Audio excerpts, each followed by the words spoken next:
This is the Buzz Adams Morning Show podcast. Barstool Talk Daily. Except it's really early in the morning and no booze. For the most part.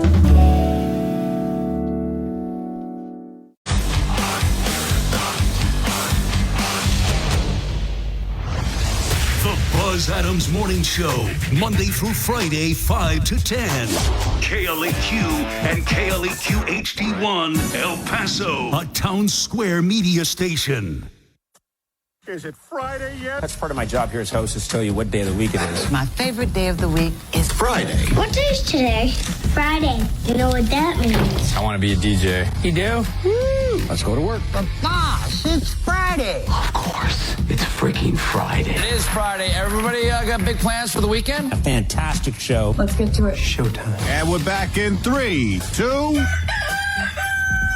Good morning, everyone. It's morning again. It's morning again. It's morning again. Morning again. Is it morning already? Wake yourself up. Wake up. I'm awake. Morning's over. I'm awake. You know what time it is? It's showtime from the KLAQ studios in beautiful sunny El Paso, Texas.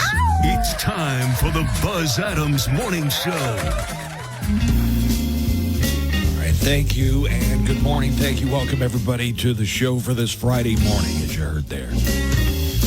Get ready for the weekend. It's going to be a hot one, but it has been for a couple of months now. So I'll get you to the golfers forecast coming up here in just a few moments. That's on the way. Nico Ajimian is here. Nico. Intern Alberto is here. Alberto went to minor practice. Hey, Football practice. They don't call them practices. They call them opportunities. Nobody should be watching minors practice. Opportunity. Why? Oh, minors. Yeah. It's a play Minor. on words. I hardly know them. Mostly sunny. Here's the golfers forecast for the weekend, brought to you by Painted Dunes Desert Golf Course. Triple digits, it looks like, and not much in the way of rain, maybe a little this afternoon. We're going to put it at about a 10-15% chance, maybe a shower here or there in El Paso, but not a whole lot. 103 for today's high temperature. Tomorrow's going to be sunny. It's going to be 102. Rain-free, as is Sunday. 102 for the high temperature. No rain in the forecast. Going to remain in the hundreds all next week, it looks like. So just get ready for that. How was the heat out there watching minors opportunity practice, whatever? It was horrible. I had the sweat running down all my extremities. Yeah. I don't want to name where it was, but All 5 of my extremities. yeah. And then but it was good once we got in that shade. Feels good. So I kind of went down a rabbit hole on this. There's a boxer from Algiers that some people are claiming is a man boxing against women. It is so much more complicated than that. Oh, man. There's a lot of gray area. I know people like to say it's binary, one or the other. You're one or the other. This athlete is a real toss-up. What do you mean? So this person failed a gender identification or qualification test from the International Boxing Association, which is not recognized by the IOC. So the IBC is led kind of by the Russians, and the Russians are not a source that is recognized by the International Olympic. That's only a recent development. That's not something that's always been. What I'm saying is the IOC has laxer standards than this, and she has an XY chromosome. That is the male chromosome. Yes. Yeah, but she was born with it. Right. Everybody's born with a XY chromosome. She has a female parts though, right? Oh, we don't know. Like they don't go into that, and they're okay. So this is going to be hard to follow for some, but try and stick with me. There's such a thing as intersex. Yeah, that's not transgender. Nobody had a surgery done. There is a runner from South Africa whose name I can't recall right now, but kind of dominated women's running for about 10 years, did not know that she was intersex. That is, born with both male and female characteristics. And it wasn't until they did this full medical. So this runner explained, I have, I don't want to say it because you guys will isolate the sound clip, make it sound like I'm saying it. This runner said they have a vagina, but no ovaries. They have testicles, but they're inside the body, not outside the body. So, I mean, there's a lot more going than this is a guy trying to pass himself off as a woman. Wait, but nobody's saying that they're intersex. Yeah. Buzz said the runner is intersex. The runner has. We're talking about the boxer. I mean, the boxer. Nobody's saying that the boxer is intersex. Yeah, she is. Buzz just said that. Well, I don't know that. I thought he said that. Dude, have you seen? Are you not listening? Have you seen the boxer in question yet? Yes, I've seen her. Nico, have you? Yeah. There's some gray middle ground going on there. Yeah. I think the person, either way, they failed this testosterone. I don't know what it is, but she's not the only transgender. Not transgender. We don't know. We do because we know that she's been competing in women's boxing since she was a child. Okay. What about the other? What about the other boxer? There's a Chinese boxer. Not Chinese, but close. Somewhere in Asia, Taiwanese perhaps. Okay. Don't know. I'm just saying that there is some area where it's like, well, this person is biologically mixed. I get that. Where it's an XXY combination.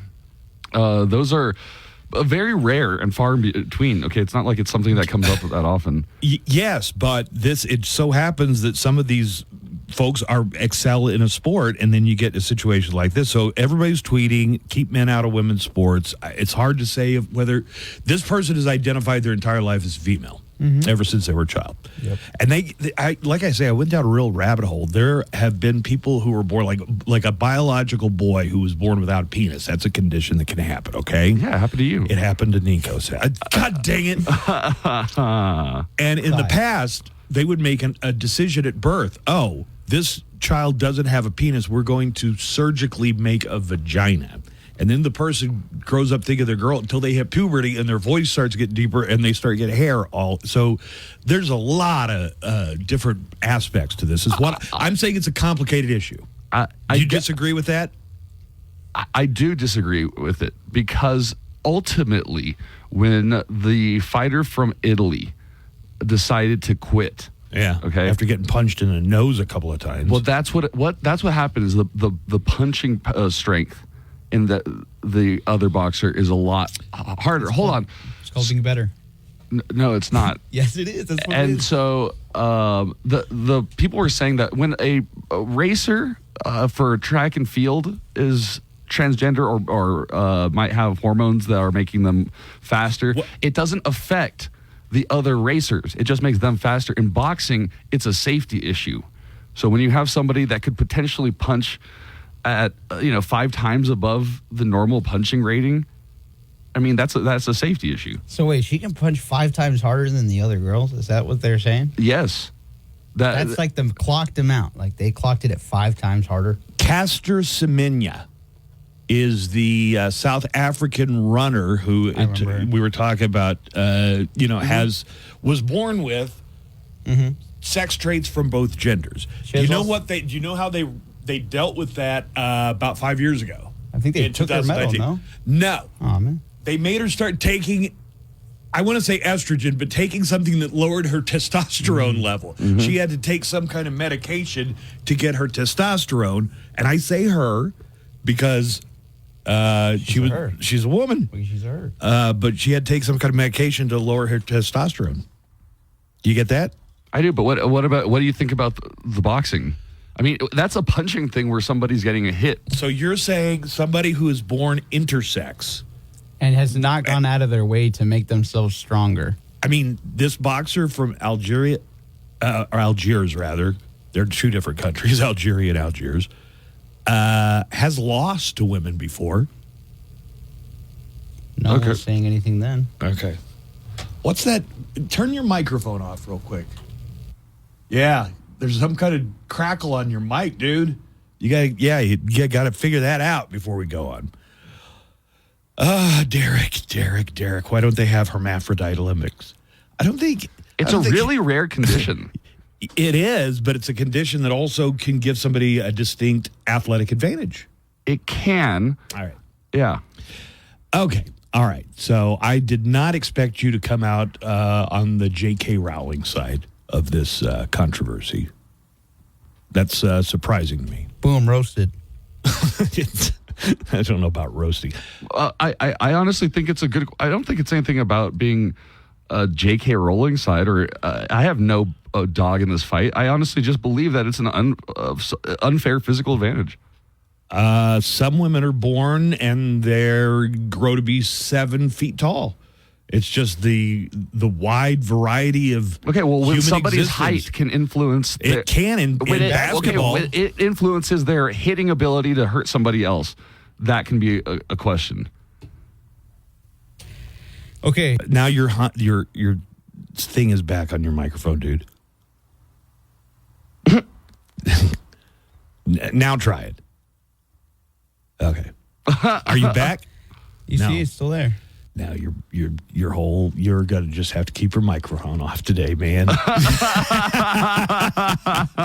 Anyway, I spent a lot of time reading about this, and it's like it's not Adam and Eve; it's Adam and Eve who sometimes partially Steve, as the old saying goes.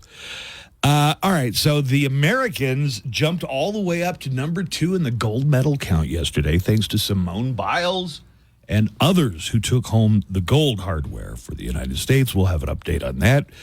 We got a true crime report on the way this morning. We've got Vincent Arrieta is a local guy who is an expert on classic rock, like from the 60s and 70s. He's not that old, though. He's like your age, but he is a real expert, and he's going to come in and talk about some of these bands that the Rolling Stones sell out stadiums still. Yeah. The Who still sell out stadiums, but there are some, The Who. There are bands from the 60s that aren't going to play a stadium, so Vincent, who is really into classic rock, is trying to bring some of these acts into El Paso, Las Cruces, bands like Hot Tuna, for instance. Oh, all right. We will come back and have more. I notice a lot of people are calling into the show right now. We'll get on the neckline and not so much the studio line, but we're definitely getting neckline calls about this. Let's see. Let me just pop one in here real quick. Here's the neckline number. It's 915. No, it's not. Strike that and start from the beginning. The neckline is 844-805-NECK. That's 844-805-6325. Yes, listening to the morning show right now, and you guys are talking about the Aphrodites or whatever on the Olympics, she's. Maybe that's why they did the opening scene in such a manner, because they don't know what people are anymore. Okay, they're not Aphrodites. I like that he's called them Aphrodites. Makes them sound pretty. Yeah, makes them sound like the goddess of beauty and truth. All right, let's take a break. We're going to come back. We'll have Today in Sound clips on the way coming up in just a few minutes. The Daily Calendar. Today is August 2nd. You're going to be super happy because it's International Beer Day. Beer. I think it's delicious. I like it. In Puerto Rico, it's something called Virgin of Los Angeles Day. They probably mean a different Los Angeles because I don't think there's a lot of virgins in LA. It's also Ice Cream Sandwich Day and Water Balloon Day, so we got us a party. And that's your August 2nd Daily Calendar. Chuck here, and I am ready to throw the horns up on Loudwire Nights. Mendes Eyes, we fight for the community of El Paso every day. Visit us at mijlawfirm.com. Oh, we're back. Hey. Buzz is back. Hey, right on, Buzz. Buzz in the Morning Show, 95.5 The Q.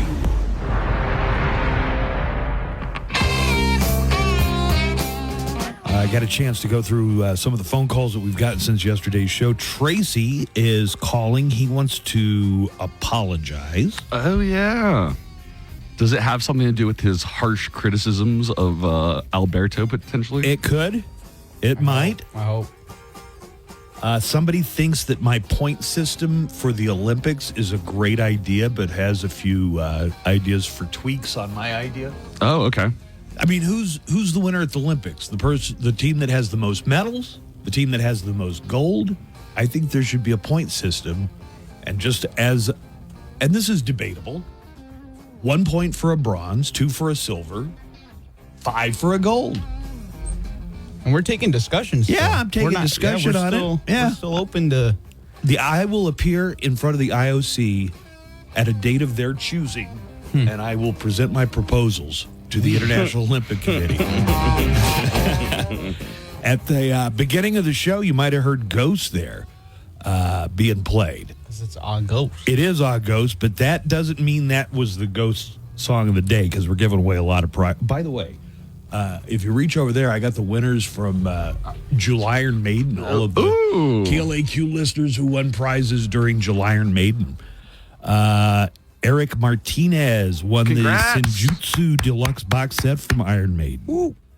Mariana Sanchez won the Number of the Beast Eddie figurine with patch and CD. Yeah, Mariana. Just some other names of people who won some great collectible Iron Maiden stuff during July Iron Maiden.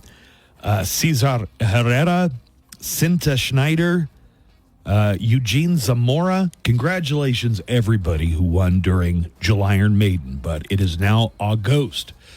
During the show today, I will tell you what the Ghost song of the day is. We've got a great prize. We got a preliminary prize that you win just by being the 31st caller. It's the new Ghost movie soundtrack right here, right now. But you're qualified for the grand prize. It is a signed guitar signed by Tobias Forge, a Phantom guitar by Hagstrom in a Hag case, value of $2,000 without the autograph. But it's going to have the autograph of Ghost frontman Tobias Forge. So every weekday, Monday through Friday, we'll have a Ghost song of the day. Every weekday morning after 7 and 8, I will tell you what the song is going to be, what hour to be listening in. And you'll want to be the 31st caller when you hear it on our studio line. That number is 915-910-4995, 915-910-4995. It is a Ghost all month long, everybody. Now, today in sound clips. All right, let's get to some of our sound clips here for today, taking a look at some of the big news stories. And we're going to start with the prisoner swap. President Joe Biden revealed yesterday that the Russian prisoner swap was arranged with the help of German Chancellor Olaf Scholz. The deal that made this possible was a feat of diplomacy and friendship.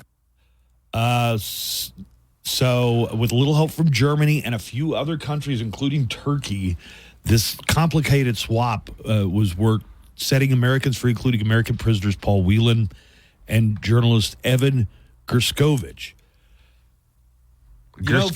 They've been saying Gerskovich forever for since this guy got arrested. And then yesterday, all of a sudden, on all the news networks, I hear him saying Gerskovich. So the Russians released by the U.S. and its allies were charged or convicted of serious crimes, while those that were released by Russia were journalists, dissidents, and Americans that were basically being held hostage. NBC News reported that as soon as he was released, Gerskovich wrote to Russian leader Vladimir Putin to ask for an interview. He's the one who's a journalist for the Wall Street Journal. Donald Trump released oh my God. So now they're pulling out Kamala Harris's birth certificate. Who is? Laura Loomer. Oh. And have you ever seen this? Yeah. She looks like that. Looney Loomer. Yeah, she looks like that boxer from Algiers. She's got a little. Can you believe? So she's pulling it out, and she's saying that nowhere on her birth certificate does it say she is black or African. Does it say that on a birth certificate? No. And then Donald Trump just reshared it. Donald Trump also said he posted something on his Twitter. Well, it's not. I mean, whatever the birth certificate says, it's not like Kamala wrote it. She was 1 day old when it was issued. This is a non-issue. It doesn't matter. Of course she's black. Of course she's Indian. We know who her parents are. And it doesn't matter what she is. I don't know why. This is a big distraction. Talking about her race is a big distraction. Yeah. So Donald Trump... Well, I think we're talking about Donald Trump talking about her race, which is more of a tangible issue. Hold on. So Donald Trump was talking about the Russia prisoner swap. And this is what he has to say, which I think will make you sick. Okay, the first thing was not congratulations. Congratulations, good to have you home. Good to have you home. Nice job, Joe. The first thing Donald Trump says is this. So when are they going to release the details of the prisoner swap with Russia? How many people do we get versus them? Are we also paying them cash? Are they giving us cash? Please withdraw that question because I'm sure the answer is no. Are we releasing murderers, killers, or thugs? Just curious because we never make good deals at anything, but especially hostage swaps. Okay, so they got this done because of our alliances with different countries. We have good relationships with Germany. We have good relationships with Turkey. The fact that you're able to use these alliances in a non-tit-for-tat manner is something that a man like Donald Trump will never, ever understand. In May, Donald Trump said he would be the only one to be able to get Paul Whelan out. Only I can get him out of Russia. And that Putin would do it for him. So he was so pissed off yesterday. That he just had to unload that on he the didn't get to do the prisoner release and exchange. Do you know what a sick-minded person you have to be? To be like, well, damn, I lost my opportunity. I didn't free these people, so I'm pissed off. It's like, this wasn't my border bill, so I'm going to tell all the the Republicans to vote it down because it's not mine. What a baby. Psychopath. That's a psycho. Well, babies are psychopaths, so. Yes. Biden said that the prisoner swap is an example of why alliances matter. Anyone who questions whether allies matter, they do. They matter. And today is a powerful example of why it's vital to have friends in this world. And friends you can trust. Former U.S. Marine Paul Whelan, who was held in Russia since 2018, and reporter Evan Gershkovich returned to U.S. soil last night, were greeted as they got off the plane by Biden and Vice President Kamala Harris. Also returned to the U.S. last night was Alsu Kermasheva, a Russian-American journalist. And so here's what happens. According to Putin, all of the prisoners that were released by the United States and their allies, they were political prisoners and they're Russian heroes. Yes. Including one colonel in the FSB. Yes. Their version of it is, oh, no, it's our people that were unjustly held. Of course, it's Russia. White House National Security Advisor Jake Sullivan here talking about the benefit of the prisoner swap and that the benefit outweighs the risks. We have assessed and analyzed that risk, and we have judged that the benefit of reuniting Americans, of bringing people home, that benefit outweighs the risk. A tax package that would boost the child tax credit and cut taxes for businesses was blocked from passing by Republicans in the Senate yesterday. The tax relief for American Families and Workers Act of 2024 was passed by a large bipartisan margin in the House earlier this year. 60 votes, though, were needed in the Senate for passage. It only received 48 votes. Senate Majority Leader Chuck Schumer said in a press conference that the blockage of the tax bill by Republicans, it said it's the Senate's failure to pass the bill is the fault of, he puts it on one person. Under orders from their candidate, Trump, they want to block everything. So that's what they did on the border, the strong, tough, bipartisan border bill we had. That's what they're doing today on the tax bill. That's what they're also doing on crypto. Schumer said the bill was blocked because former President Trump ordered Republicans to keep the bill from passing. He didn't want it to pass this close to the election, even though it would have provided tax relief for millions of Americans. Schumer also told reporters that Republican senators handed out leaflets earlier this week warning Republicans not to give the Democrats a win ahead of the November elections. Here's Schumer talking about the leaflets that were being handed out by Republicans in the Senate.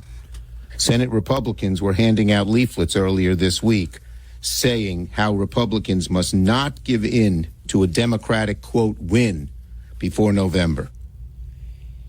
I'm going to save our Olympic audio, but I will tell you Simone Biles absolutely nailed it. I watched some of the gymnastics yesterday. I don't watch a lot of sports where the uniforms involve so much glitter, but I was watching the floor exercises in the Olympics yesterday. So Suni Lee came out for the Americans, and she was just almost perfect. And then the Andrade, who is the Brazilian gymnast, who's really amazing herself, came out and turned in a nearly perfect performance. And then Simone Biles came out and then just an actually perfect performance. And actually, I think, perfect performance. So we'll save some of that for a later report on the Olympics. That geriatric gymnast was able to still bring home gold. Yeah, 26 years old. Oh my God, she is so old.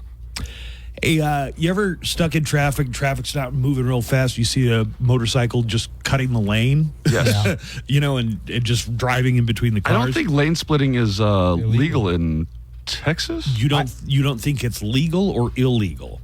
It is called lane splitting. Yes, lane splitting. How do you know that? Because I'm smarter than you. Because he'd be out there. In California, I believe it's legal. I don't think it's legal in Texas. Did you see this story? I saw it yesterday. No. You saw the story yesterday. No, I saw it happen. Like someone lane split on me yesterday. So we got this audio. A guy in California opened his passenger side door. Traffic wasn't moving on the highway because it's Los Angeles. He wanted to stop a guy on a motorcycle from lane splitting. That's where you drive in between the two lanes on a motorcycle.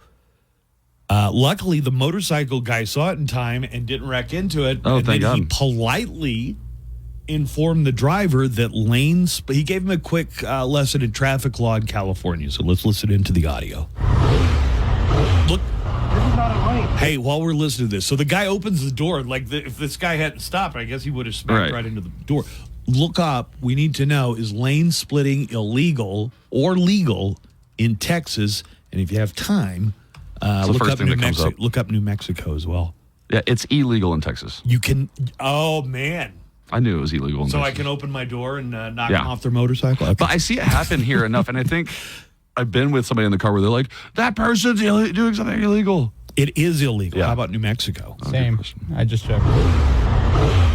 This is not a lane. This is a lane. We're in California. We can lane split. It's legal. I literally just passed CHP. It's on camera. You know what is illegal? Blocking me, though. That's legal. You don't have to get out of the way, but purposely blocking me is illegal. How many people hit this car before? That's illegal. So it's like yelling at me for popping wheelies when I'm not popping wheelies. That's illegal, too. Doesn't mean I'm the one doing it. All right. So it sounds like the biker there knew the law in California, but in Texas, lane splitting not allowed. So if you're on a motorcycle and there's a traffic jam, you're just supposed to sit there with the rest of the schmucks? Yep. It is kind of jarring, though, to be like in traffic and then all of a sudden have a motorcycle passing you. It makes me jealous. Yeah, I mean, that's all it really does to. I mean, they're not hurting me or anything, right? No, I'm saying it can be surprising. You can not because you don't expect it. Look at that lucky SOB. He's going to get to where he's going 30 minutes before I'm going to get there. Do you think you could still fit between lanes, even on a motorcycle? Shut up. I'm not those twin brothers from the Guinness Book of World Records. The big fat guys on the motorcycle. You ever seen that? We are going to have a lot of audio, though, from the Olympics yesterday. Scientists think chimpanzees may have the ability to speak. This audio comes from over the past 60 years. A study found chimpanzees might have the capacity for speech. Scientists analyzed two old videos. One was from 1962, and the other was from the mid-2000s. They think the chimps in both videos are saying the word mama. So here's one of the videos from 1962. Are you ready? Okay. Oh, my God. That sounds horrible. That sounds terrible. Okay, Put a sentence together. Are they being treated by an Alzheimer's drug that James Franco has come up with? Because that's the plot of the reboot of Planet of the Apes. Is one of them named Caesar? Have they started to organize and ride horses? It doesn't say anything about riding horses or fashioning crude spears. This guy wants the movie plot. Is that the only one they had? That's the only one I have an example of. Oh, man, we need to find more monkeys speaking. Sometimes my dog makes noises, and I swear, I think the dog is trying to mimic what humans sound like to him. Or, and hear me out, maybe it's just a thing dogs do. Or how much have you been smoking before you start to think Sparky is talking to you? Here's what it sounds like. I didn't name him Sparky for no reason. Okay, you ready? Have you ever heard your dog do that? I've heard your dog do that. Yeah. I know what you're talking about. When he yawns? No, he just goes. He tries to like vocalize something. And I do it in reverse. I try and say, like, make different dog noises, thinking like maybe one of those things is going to, like, his ears will perk up and he'll say, "What did you just speak to me?" Right? Yes. Ruff, ruff. He's saying, "Take me to the groomers. Please clean me." That dog is getting out of the yard, and I cannot figure out how the dog is escaping from the yard because I spent a lot of money to turn that backyard into a lockdown I told you area. how one day I walked in and I went to the backyard, and then he follows me out from inside the house, and I thought, how did he... Oh, he's learned how to open the door handle. So if it's not bolted, he's learned how to use his paws on Maybe the handle. he's on an Alzheimer's drug. Smart. Your dog's too smart. The first time I saw this, I thought it was a bad idea, letting kids have their cell phones in school.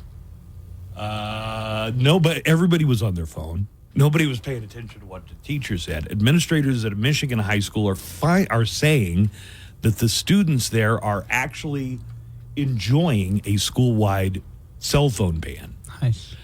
Here is Principal Joel Cook talking about the ban on cell phones and the way students have been reacting to it. Honestly, kids were relieved. Most parents were relieved. So the biggest thing we're noticing at lunch especially and throughout the day, students not really talking to each other because they're so used to being on their phone. And in classroom, that engagement, that debate, that argumentation done appropriately, that's what we want from our students. And when you talk to students, they will tell you they're enjoying it a little bit more because of the authenticity going on in the classroom. What do you think of that? Like, if we took a transistor radio to school, it would get confiscated because it would be too distracting. What's a transistor radio? It's a tiny little radio that was cutting-edge technology in 1970. You know, like a little radio. Yeah. You couldn't watch videos. You couldn't decide what music you were going to listen to. You could just turn on the radio. This was even before Walkman. But they decided that would be too distracting if one student. Now imagine if every student has a thing that's a phone, a radio, a video game machine. A TV. A TV. I can't imagine anything being learned at a school with that many distractions. I don't know if I really believe the principal there that all the kids are that cool with it. I think a lot of them are probably going through withdrawal at this point. How would your daughter handle? But this is an elementary school? High school. Oh. Let me think about that. Here's what I've noticed. Oh my God! There's a period of time, but once you get over the certain initial amount of time, it's almost like she snaps out of it. You know, like if her phone is dead or if we're in a spot that's not getting She's good for a little bit. No. What I'm saying is, after a while, it's like she breaks the spell, and she doesn't notice of her anymore. cell phone, right? And then starts having fun, like on a vacation. Mm-hmm. You know, it's like the phone doesn't work for whatever reason, or or it's got a charge or whatever. You give her a little bit of time, and it's like she comes around. Oh God, she made me feel so old. Good. I know. Finally, it's like I know what you feel like. She used some emojis when we were coordinating a pickup that I don't even know that those emojis were in use. Which ones were they? Yeah, enlighten us. Which ones were they? It was just like some of the saluting. And I like the saluting one too. And that she was just saying yes. Yeah, I guess. You. Let me get that. Yes, sir. Yes, sir. Yes, sir. That's what she was saying. Jelly Roll has dropped a new single. His latest single is Liar. He dropped the full version last night, and I got to tell you, I think it's another hit for Jelly Roll. Aren't they all? Here's Jelly Roll's Liar. I can hear you in my head, in my bed when I'm dreaming. You try to be my friend, but you're blowing smoke. Oh, and now I ain't scared of telling you where you can go. 'Cause I know you're nothing but a lie. Jelly Roll has done it again, folks. Is that not more poppy? He's a pop artist now. That's not country. Whatever. It definitely has a country flavor. It has a rock flavor. Mm-hmm. There is a pop sensibility. Almost to alternate, whatever you want to call it. It's music. I'm going to make an admission right now. I like Jelly Roll. I like Jelly Roll songs. I think he's really, really great. Are you going to go see him when he comes later? I didn't get tickets. They sold out right away. So unless somebody comes through for me, I probably am not going to. Brad. Right. Somebody's going to have to really surprise me with a nice gesture. Let's put it that way. We're going to take a break, come back. We've got Vincent Arieta, who's going to talk about bringing classic rock acts to El Paso and Las Cruces. We got a true crime report coming up this morning, and your phone calls on the way. We've got a lot of phone calls to get to. Get ready, everybody. The weekend's almost here. Just a few hours. We'll officially call it the start of the weekend. Stop your work, just get up and start singing. Come on, it's Friday, everybody. When it's happy hour, let's all go out drinking. Yeah. Come on, it's Friday. End of the week, we've been working together. It started out on Monday and it kept dragging on. 5 o'clock is coming, we'll celebrate together. Let's get some margaritas and make sure they are strong. Working too long, now it's time for relaxing. Come on, it's Friday. Let's hit the bars and maybe we'll get some action. Come on, it's Friday. Come on, it's Friday. Come on, it's Friday. Good morning, Chuck Armstrong here, and I will be along tonight at 7 to get your weekend off to a rockin' start with Loudwire Nights. Then tomorrow at 5, it's 2 hours of ultimate metal. For more, visit westerntech.edu and get started today. Don't give up. Rise up at Western Tech, college for the real world. Live from the KLAQ studios, the Buzz Adams Morning Show. Courtesy of Glasheen, Vyas, and Inderman Personal Injury Lawyers at GVILaw.com.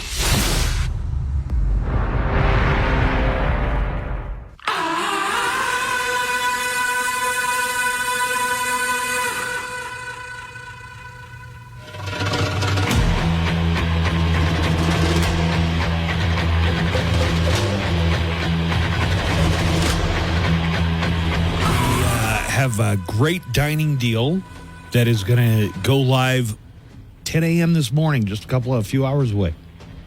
You'll be able to get a $50 food certificate for just $25 to, I got to say, one of the great restaurants in this entire region, the Double Eagle in Old Messiah. The one with the room that's haunted by a maid who got stabbed while having sex with her boss's son. Yeah, she did. That's the official story. That's the Double official Eagle story. Boy, that is racy, huh? It is. The Double Eagle restaurant is a crown jewel in the heart of historical Old Messiah. It has some of the best steaks and seafood. Oh, my God. Famous award-winning margaritas. They've been doing that for over 30 years. The building, though, goes back to the mid-1800s. And a lot of history, too. The Gadsden Purchase was signed there. They also had a convention for succession during the Civil War, so that they became the capital of the Arizona Territory. It was the only Las Cruces was the capital of the Mesilla was. Yeah, and I guess not that building, but kind of catty corner across the street was a Billy jail the the Kid. Billy Kid broke out of. I guess it was the only territory that the Confederacy held. It wasn't a state. No. Texas was a state. Yes. And they did secede. They did. A lot of history there in Old Mesilla. Not just at the Double Eagle, but that is definitely a highlight. Oh, I'm buying one of the dining deals today. You for better sure. hurry, because I think these will sell out pretty quickly. We only print up about 100 of them. Take advantage of this dining deal at 10 o'clock this morning. If you want to do some advanced planning, go to KLAQ.com. We got a dining deals button on the must-read bar. Click on that, or the dining deals button on the KLAQ mobile app. $50 of food for just $25. If you can get in on it in time at 10 o'clock this morning, it is our dining deal from KLAQ and seizethedeal.com. Vince Arrieta. You've never met Vincent? I've known Vincent for a long time. I've known Is he him since related was to like Oscar Arrieta? I don't know. But he is extremely knowledgeable about 60s and 70s classic rock. Savant level almost. And should I get very some, passionate about it. Maybe I should get some Beatles trivia together and see who knows more. You or sure, since you've already lost Beatles trivia to Glenn. I will not beat Vince in overall music trivia from that era. I might be able to take him in Beatles specific.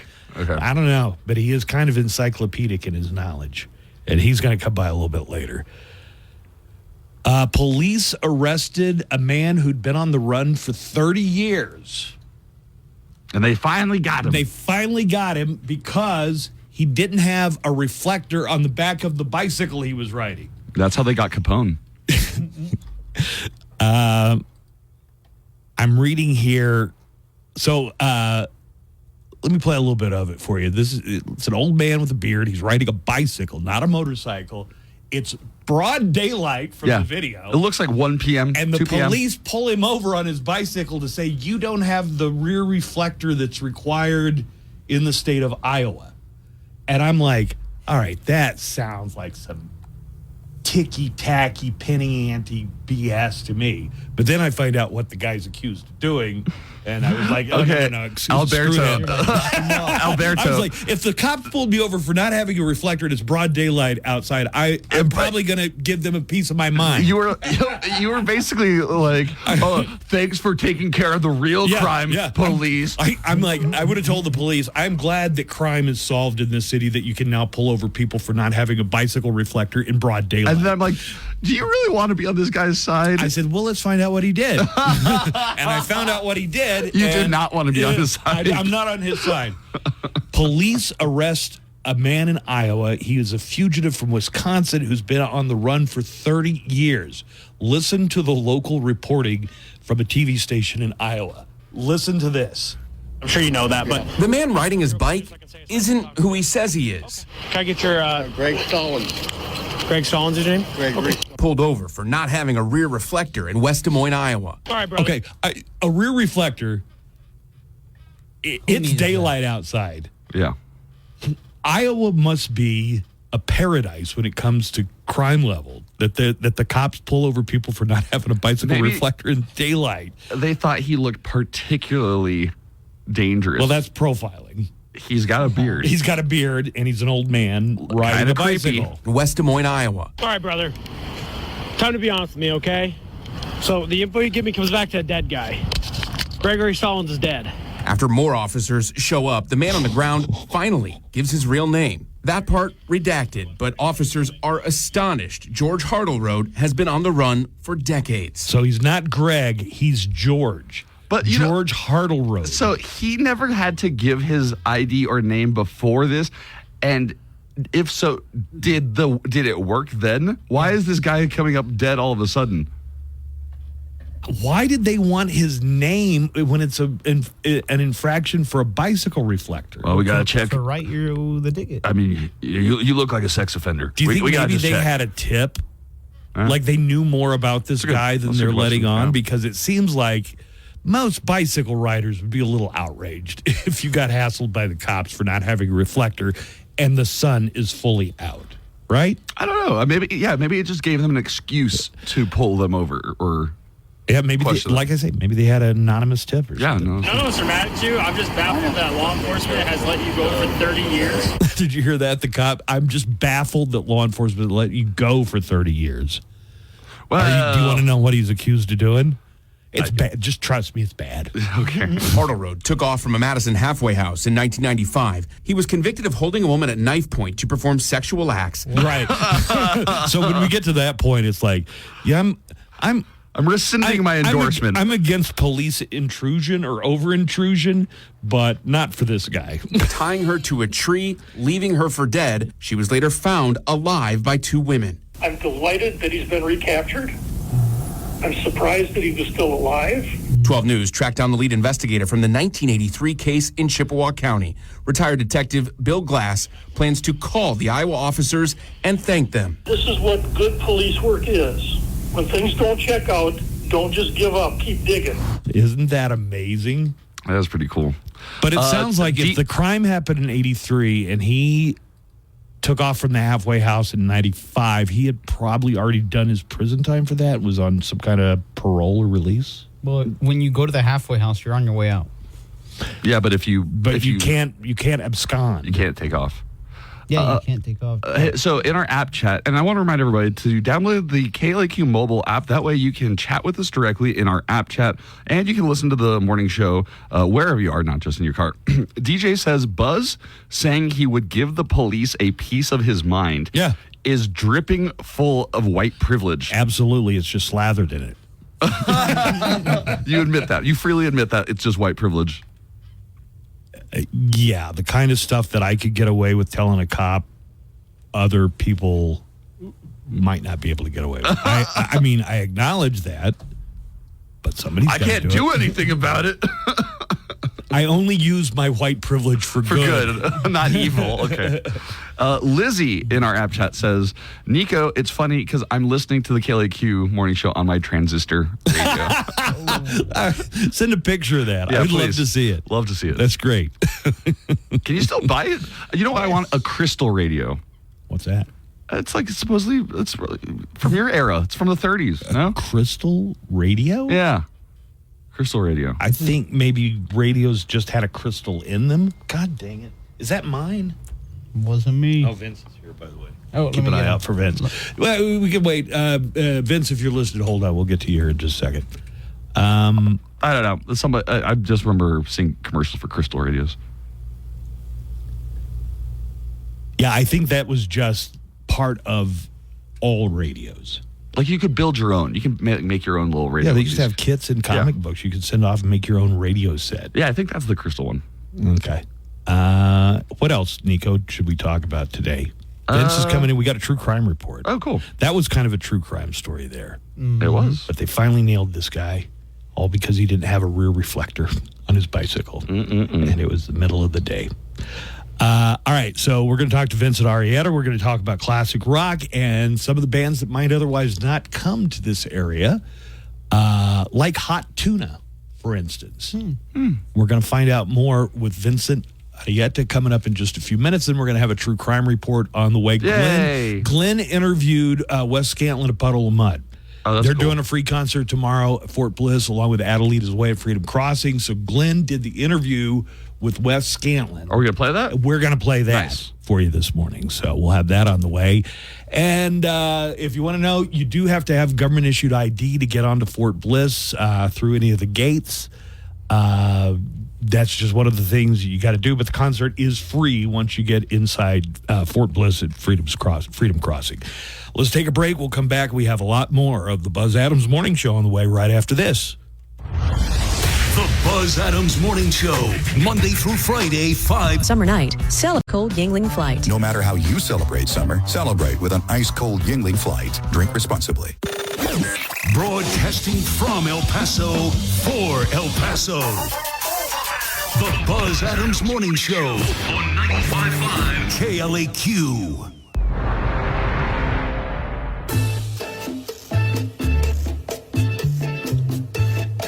It's a good thing we picked out one of our classic rock bumper beds.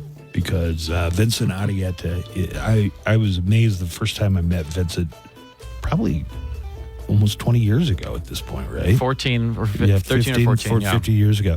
Because he's a young guy, and his knowledge of classic rock, 60s, 70s classic rock, mostly, is encyclopedic. I mean, he really knows a lot about this era. That's of music. crazy. Yeah, because right. I know nothing, and I work on a rock station. Yeah. Well, on my business card it says the Minister of Rock and Roll.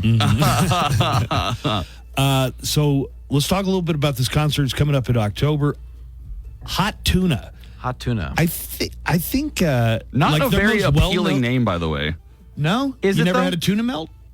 Okay, Hot tuna. okay, good point. Good point. Yeah. Yeah, tuna can be hot if prepared correctly.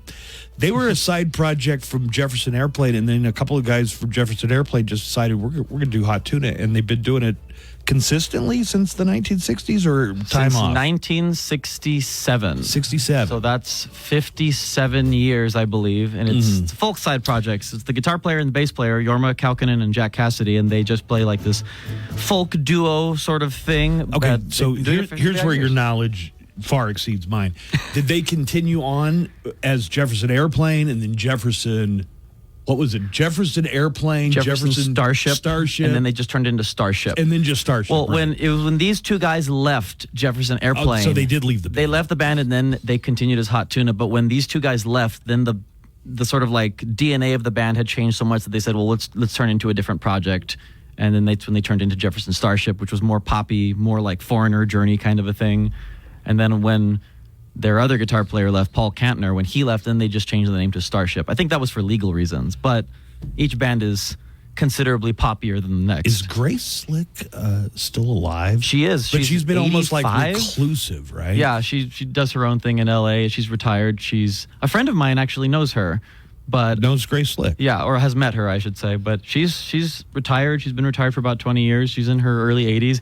These two gentlemen, Jorma and Jack, Jorma's 83 and Jack is 80. So this might be our last chance. That thought always crosses my mind anytime somebody comes in, that's getting up there in age. It's like, God, will they be going back on tour in 3 years or 5 years or whatever? They're wrapping but things I've been up. thinking about that, about the Rolling Stones for 30 Mick just years. turned 81 a couple days ago. Yeah, Mick just turned 81. They pack out stadiums still.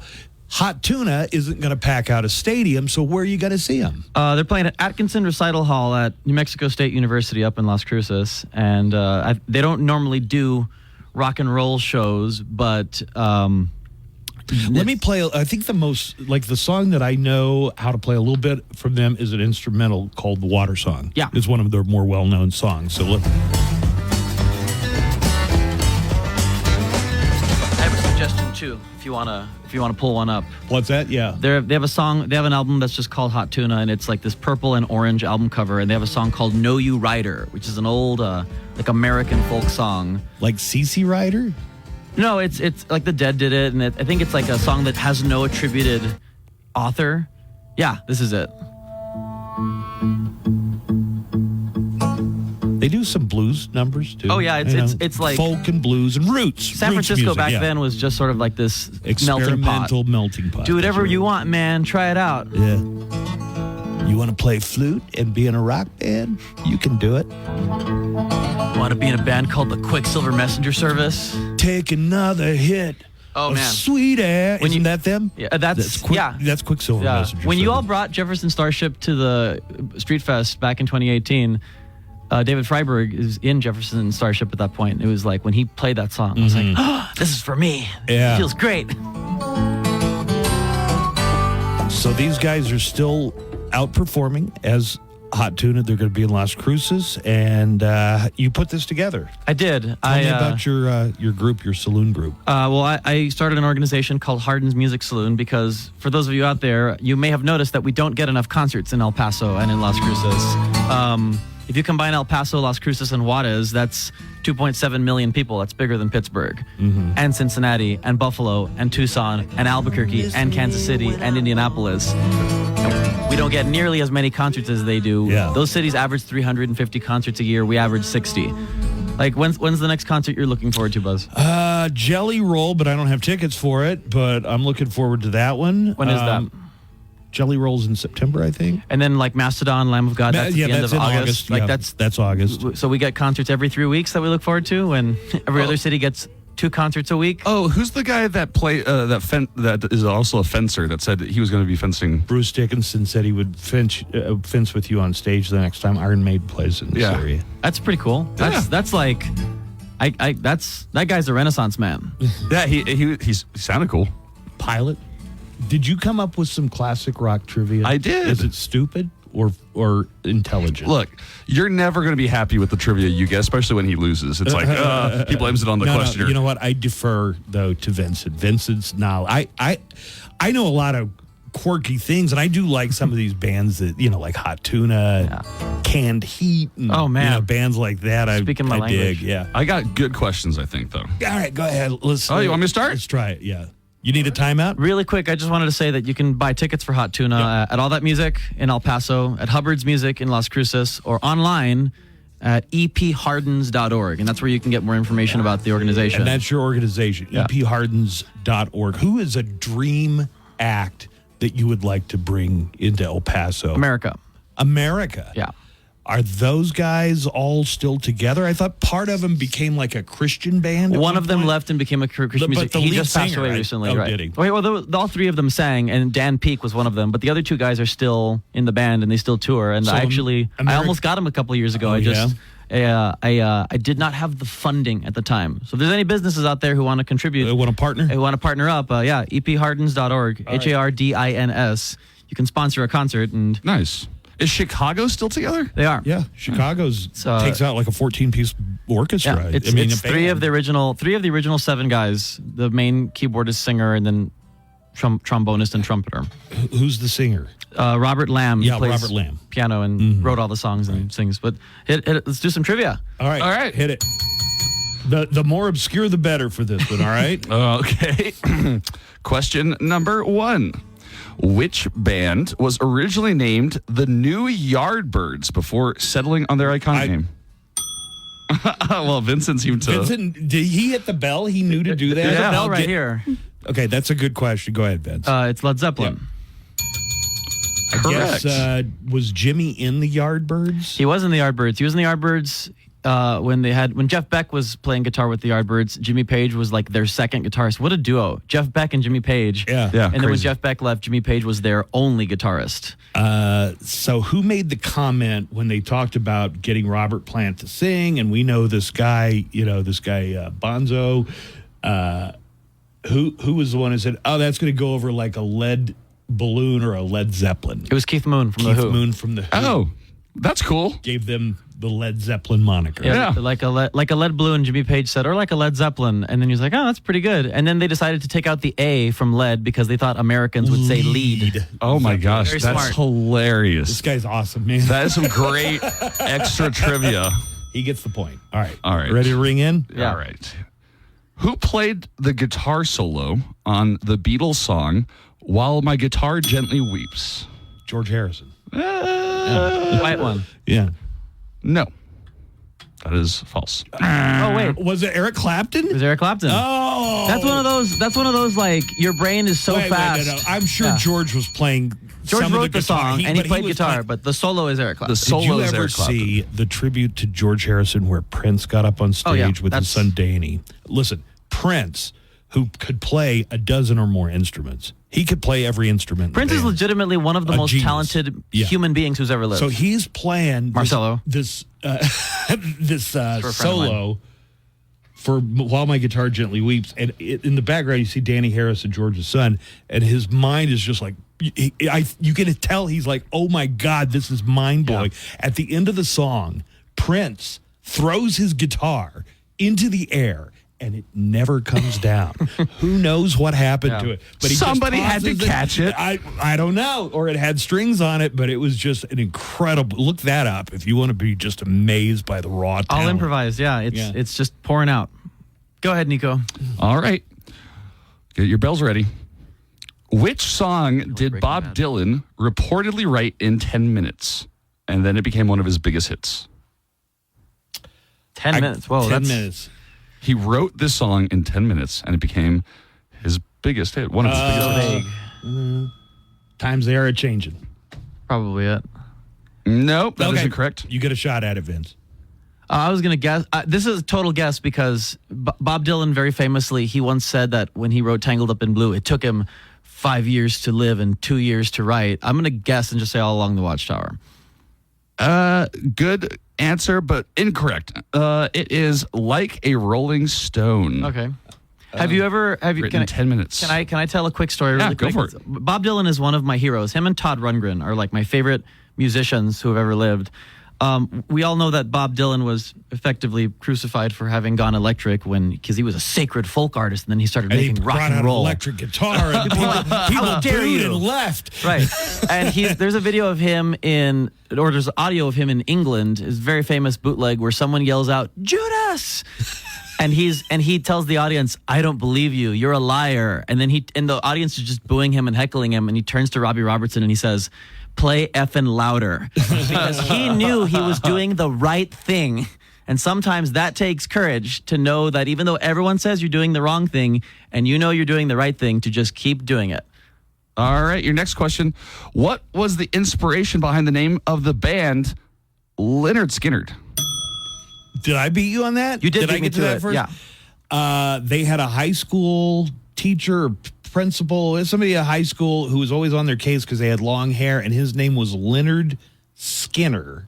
That was the gentleman's name. Correct. And they named the band after Was it Lynyrd a Skynyrd. gym teacher? Or It was like a that? gym teacher. Yeah, that's correct. I mean, I'm getting my ass kicked here. I'm going to collect that point. I earned it, yeah. You're good. All right, your next question. Which instrument did Brian Jones of the Rolling Stones play on the track Paint It Black? Sitar. Yeah, it has to be that sitar intro.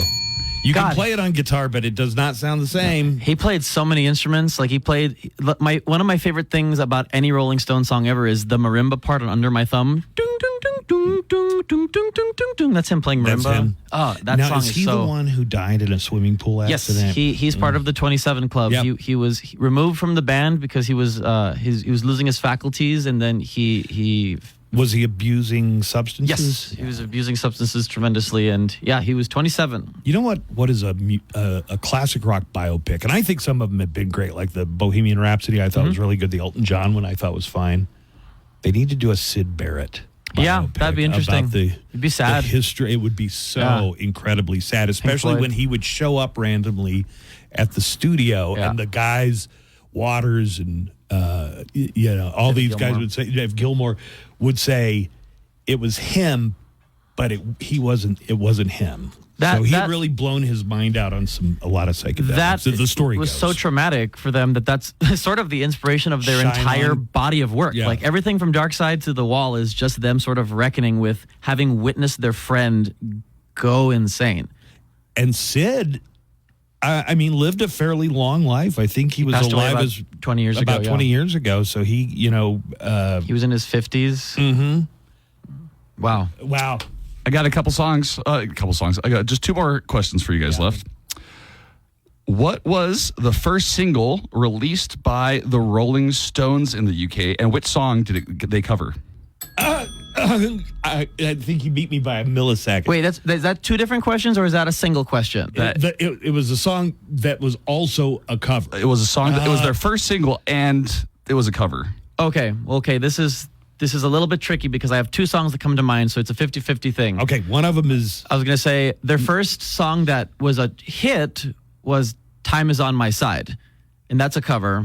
But also that's their first hit in the USA, and I want to say their first hit in the UK was Little Red Rooster, which is a blues song. It could have been Little Red Rooster. So it could have also been Not Fade Away. That's true. That it could have been Not Fade Away. The answer...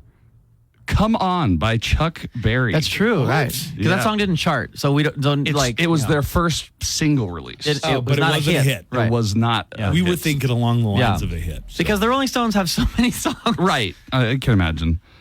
And finally, which Led Zeppelin song features a theremin and was influenced by Aleister Crowley writings? God, you rang in. I would have probably said Stairway, right? It's No Quarter. No Quarter? Or rather, actually, at live he uses No Quarter. But this says Whole Lot of Love. Okay, I mean that is the middle part. Did they use theremin a lot? Who played it? Jimmy Page. Jimmy. So if you watch the Houses of the Holy, when they do Whole Lotta Love live, he's just going nuts. But they're also on Buzz has said for years that he's going to buy a theremin, and he never does. But you can get them for like $150. You can get a pretty good one. Yeah. I have 2 trivia questions for you, Buzz. Yeah, and shoot 'em. this is what I call cocktail party information. Okay. Like, you never know when you're going to be at a cocktail party and someone brings up some random info about anything. Absolutely. So if you want them to walk away, listen to me. That's wear the most inflammatory shirt possible, and this is my favorite piece of classic rock trivia ever. And do you know what album is the only album ever in the existence of rock and roll where both Eric Clapton and Jimmy Hendrix both play on? Clapton and Hendrix. Right. They both played on the same album. That's the only hint I'll give you. God. Did Jimmy guest on the Blind Faith album? It was the first solo album by Stephen Stills from Crosby, Stills, Nash & Young. Eric Clapton plays guitar on one song and Jimi Hendrix plays guitar on another song. Oh, that's cool. So they're not on the same recording, but they're on the same album. They were kind of... Did you ever see the biopic they did about Jimi Hendrix that had... I didn't. Always By My Side with Andre 3000? Yeah, with Andre 3000. I never saw that. Played Jimi Hendrix. It played up that there was a rivalry between Jimmy and Eric Clapton. I know that Each Eric tried Clapton to was... outdo each other. Eric Clapton, I think the story goes, this is a legend. I don't want to pass it off as like 100% fact, but I know that Cream invited him to play on stage with them one time, and Eric Clapton like walked off stage because he's like, I can't compete with this, which is true. Cream asked Jimi Hendrix to like come on stage and guest with them, playing a blues song, supposedly, and that sounds like it's true. It sounds true-ish. Yeah, but I'm a big fan of I'm a big Wild West guy, so I love legends and I love mythology. You said you had another question. Oh, but this one is this is a list, which is, can you name all 6 Rolling Stone songs that were number 1 of all of their hits? Satisfaction. Yep, Let me that's know one if of I them. go wrong. Satisfaction had to be Jumpin' Jack Flash. No, it's a gas. Great song, but not number 1. God, I know. Like, there's so many Stone songs that are great, but they probably did not have the oomph to go number 1. Like Sympathy for the Devil probably never made it to 1. That was never even a single. Yeah. Oh, it wasn't. Yeah, it's just the first song on that album. Was so it Painted Black? Painted Black is not one of them. Not one. Oh. It's also just the first song on that album, so everyone knows it because it's the first song you hear. Great album, Aftermath. Start Me Up? Close. That was number 2. Got to number 2, huh? Yeah. That was their last, like... Wait, are we only counting Stones or Mick Jagger and David Bowie collabs? That we were not, and also that would not count. That wouldn't count it when it didn't go number 1. Want me to just run them through? Yeah. Okay, what were the number 1 Rolling Stones? So I Can't Get No Satisfaction. It's Beast of Burden. It's Ruby Tuesday and Let's Spend the Night Together. They were a double A side. So they were number 1s. Get Off of My Cloud was the number 1 hit. When I think of Get Off of My Cloud and Jumpin' Jack Flash as like the same similar song. level. Well, no, just similar level. Brown Sugar. Brown Sugar. Yeah. And Miss You. Yeah. That might be the greatest hook ever written. I've been holding out so long. I've been waiting by the phone. That drumming on that, I mean, I'm going to nerd out here, but the drumming on that song is it's like a massage. It's what song is that? Miss You. Miss You. This sounds like a really good band. The Rolling Stones? The world's greatest rock and roll band? Check them out. I would like to check these guys. Yeah, they sound good. Yeah, you should discover them. They're getting hot. They made 4 perfect records in a row between 1968 and 1972. They just had an album. They still touring? They had are.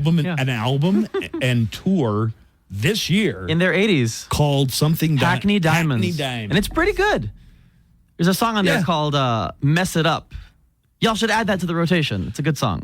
It's like a hybrid disco hard rock song. By the way, I'd like to make a request at some point if we ever go to a commercial break. There was a song you all played, and it was the number 1 most played song on KLAQ rotation in May of 2012. Oh. And my friend Marcelo, who's listening right now, is going to roll his eyes because I love talking about this band. But the song is called Weatherman, and it's by a band called Dead Sarah. Y'all remember that? Yeah, Dead Sarah. We were at South by Southwest, and they came in and performed acoustically for us. Yep. Susie Medley's one of my favorite human beings in the world. She's an amazing guitarist. Yeah.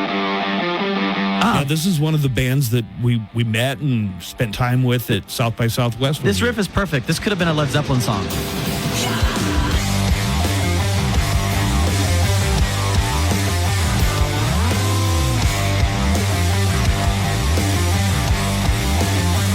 There's a little part right here where she can make it sound like a gunshot. Listen.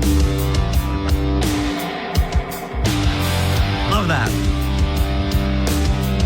Let me tell you about an acoustic evening with Hot Tuna. Jorma and Jack are going to be at Atkinson Recital Hall on the campus of NMSU October 7th. ephardens.org. It's Hardens Music Saloon. That's right. And our goal is to try to bring one concert every month at least to El Paso or Las Cruces Juarez every month until I'm dead. I hope it's a long time from now. So thank you, Vince. It's always fun talking to you anytime I run into you. It feels Have a good. good time talking classic rock with you, for sure. Feels good for the king of El Paso radio and the minister of rock and roll to finally be on the same All right, Vincent Adiette to everybody. Let's take a break. We'll come back and more of the Buzz Adams morning shows on the way. A true crime report is coming up right after this. Coming up after the Buzz Adams Morning Show, Glenn Garza and Daniel Paulus. Free on the Speaking Page. Friday, August 2nd. Ages 21 and above. See Speaking Rock's Facebook for more info. Live from the KLAQ studios, the Buzz Adams Morning Show. Courtesy of Glasheen, Vyas, and Inderman Personal Injury Lawyers at GVILaw.com.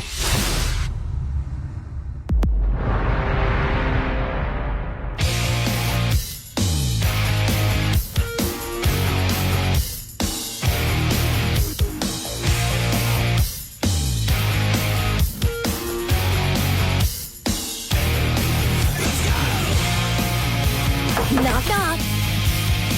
Who's there?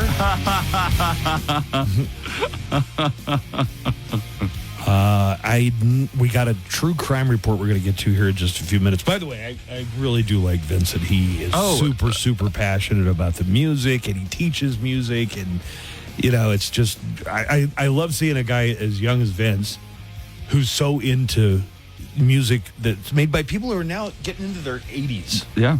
These classic rock guys, or dad, some of them. People really seem to like Vince in our app chat. James says he's great for a rock station. And it's not just classic rock. I mean, he has an active interest in current rock and what's going on. I like the He's real suggestions he was giving. Like, I want to check out those Rolling Stones. You've heard of? You've been hearing a lot about them, huh? Them Yardbirds. Wait till you hear about this new wave band out of Liverpool. They're called the Beatles. I believe that's how it's pronounced. The Beatles. I need to let you know what the ghost song of the day is, because this is August, and every day we have a ghost song of the day. If you are the 31st caller, when you hear it later today, you're going to win, as a preliminary prize, the new Ghost movie soundtrack right here, right now. So you get that just for being caller number 31. And we're doing this every day, Monday through Friday. At the end of the month, we're going to take all of our daily winners and draw at random. And one person out of 22 is going to win an autographed Phantom guitar by Hagstrom, autographed by Tobias Forge, a.k.a. Papa Emeritus, a.k.a. the guy in Ghost he's the only one that anybody knows their name. Do you know why? Because he's the lead? No, because the other musicians are faceless ghouls. I wonder if he keeps like the same rotation, or if it's up to him to decide who's in and who's out. I think so. Nameless ghouls or faceless ghouls? Anyway, Ghost song of the day is going to be played in the 5 o'clock hour. All right. So in the 5 p.m. hour, you're going to hear this song. As soon as you hear it, you can start calling in. You got to be caller number 31 to win the daily prize. Be registered for the grand prize. Here's Ghost covering Enter Sandman. Say your prayers, little one. Don't forget my son to include everyone. I'll tuck you in, warm within, keep you free from sin till the Sandman he comes. All right. Wow. Okay, you got that? Yeah. Wow. The Ghost song of the day is a cover of Enter Sandman by Metallica. And when you hear that in the 5 o'clock hour, that's your cue to call in. Make sure you got the number again. It's the studio line, 915-910-4995. Write that down if you don't want to commit it to memory. 915-910-4995 is the studio line when you hear Ghost in the 5 o'clock hour doing cover of Inner Sandman by Metallica. Hey, you were telling me off air right now, so you got to go get Sparky's, Jerry's ashes? Yeah, my late German Shepherd, his ashes are ready at the... Finally? They actually called like a month ago. Okay. So, I was going to say, how long does it take to cremate a dog? I got a call for him when I was out of town, and, I'm just kind of getting around to it, so it's not on them. It's on me. Do you want me to go with you? No, I'm just going to go pick up the ashes. I'm going to put them, I guess, on the mantle next to Ivan. Do you remember Ivan? I never got to meet Ivan. You never met Ivan? No. That was before your time.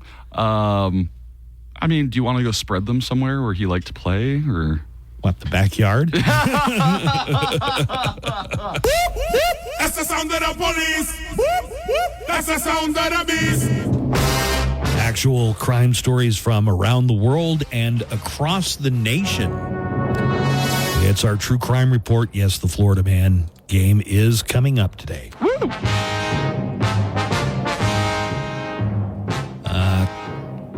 Guy tried to rob a bank, and this is a new one. He tried to do it through the drive-thru. This happened in Maine. A 41-year-old man named Jason Arsenal pled guilty to robbing a bank through the drive-thru. Here's how he did it. The bank had what do you call them? Pneumatic tubes? Mm-hmm. The vacuum tubes. And Mr. Arsenal, the 41-year-old man, dropped a note inside saying, all right, here's what it says. Car bomb, all caps, exclamation point. No cops or alarms or we all die. 50,000 in 20s. Okay. Do you think there's any way that this works?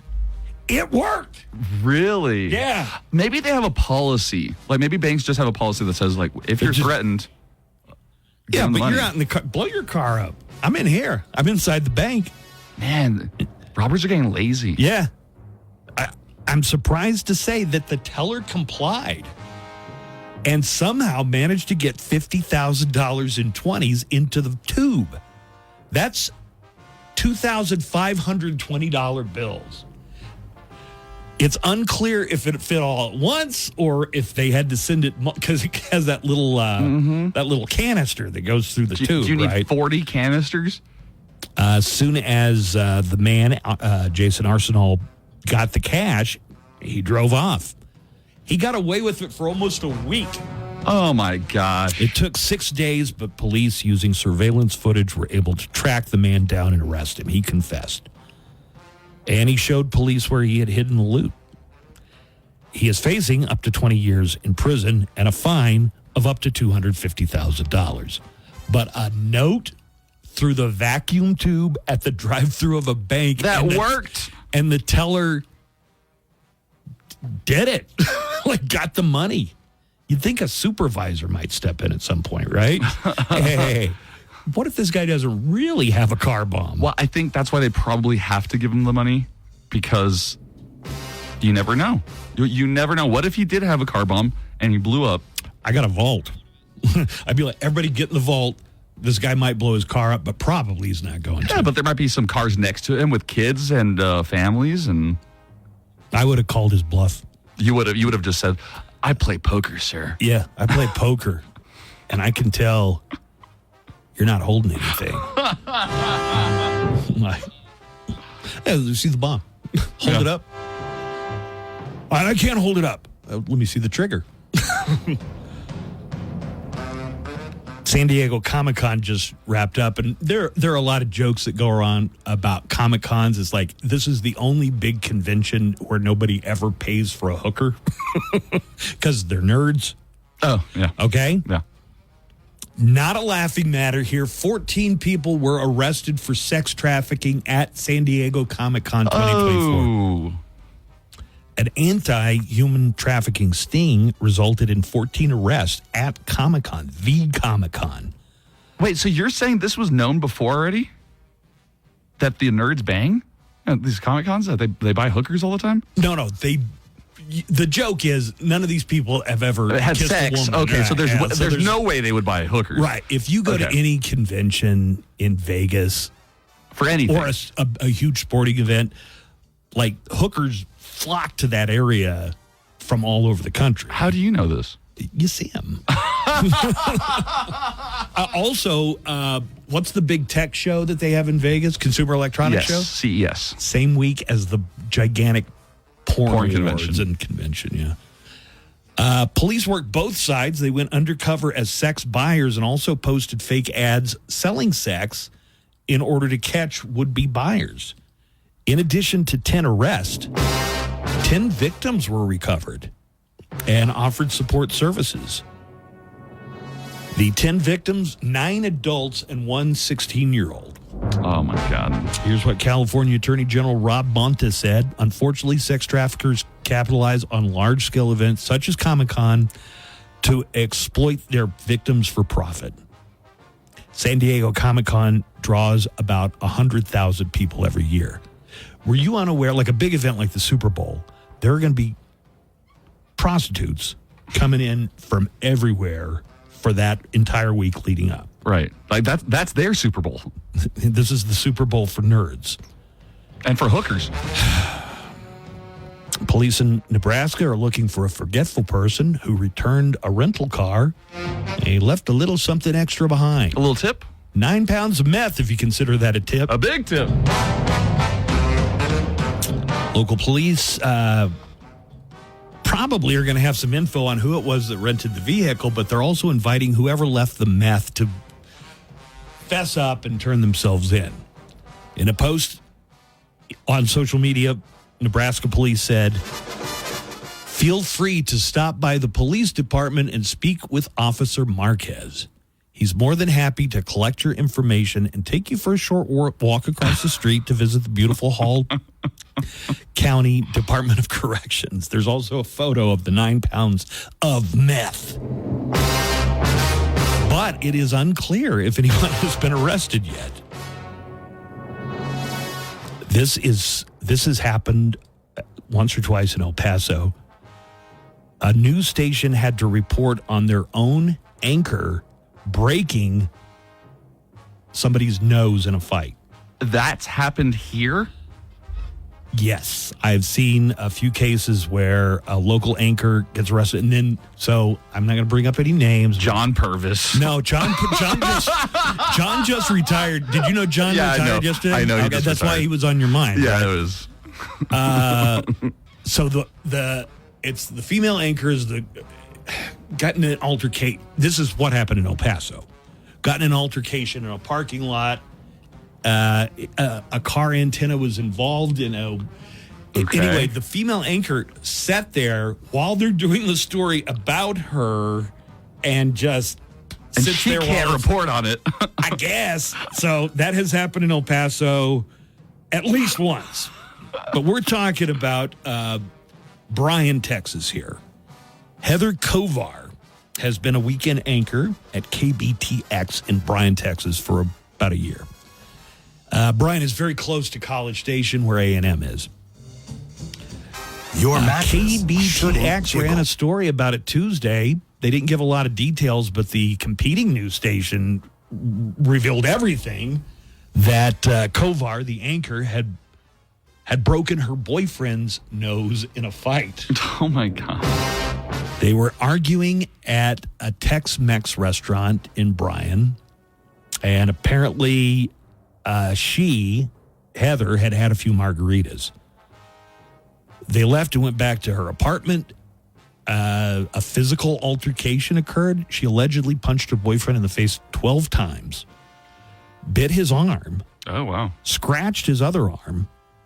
He ended up barricading himself in the bathroom. Court documents say he ended up with a bloody, broken nose. And she is facing charges for domestic violence. But you want to see who it is? Okay.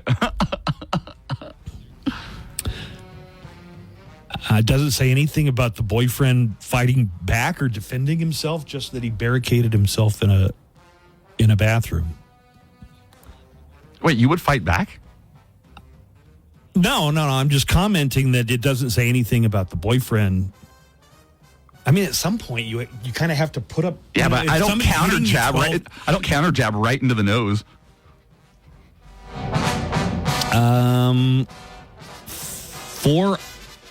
Four armed robbers in L.A. got caught after one of them posted a photo of himself holding a bunch of stolen cash on Instagram, and of course identified it as stolen cash. How much dumber?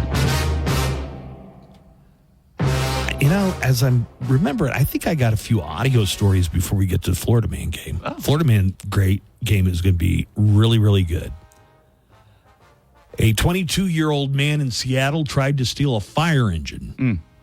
Mm-hmm. He didn't get far. He got arrested after he couldn't figure out how to release the parking brake. So you're not going to go far if you can't release the parking brake. Here's some of the 911 call during this recent crime. We just had someone try to steal our fire engine. I was requesting some expedited response. He did see a fire crew attempting to chase after him.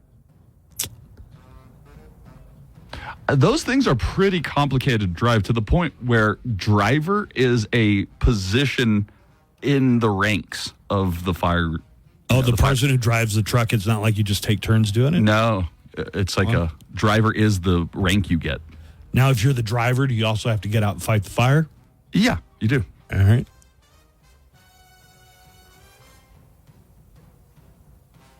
I've got a couple other audio stories here. All right.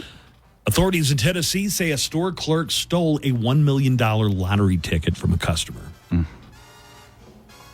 The rightful owner was told he was a winner, but the clerk told him he bought 2 tickets and one was good for $40. The other one was a $1 million winner. That's messed up, man. So the clerk, here's what they do, or what this guy did anyway, tells the guy, oh, the other one isn't a winner, and he threw it in the trash. Then as soon as the customer left, he got it out. Where's that ticket? Well, he got caught when he tried to cash the ticket as his own.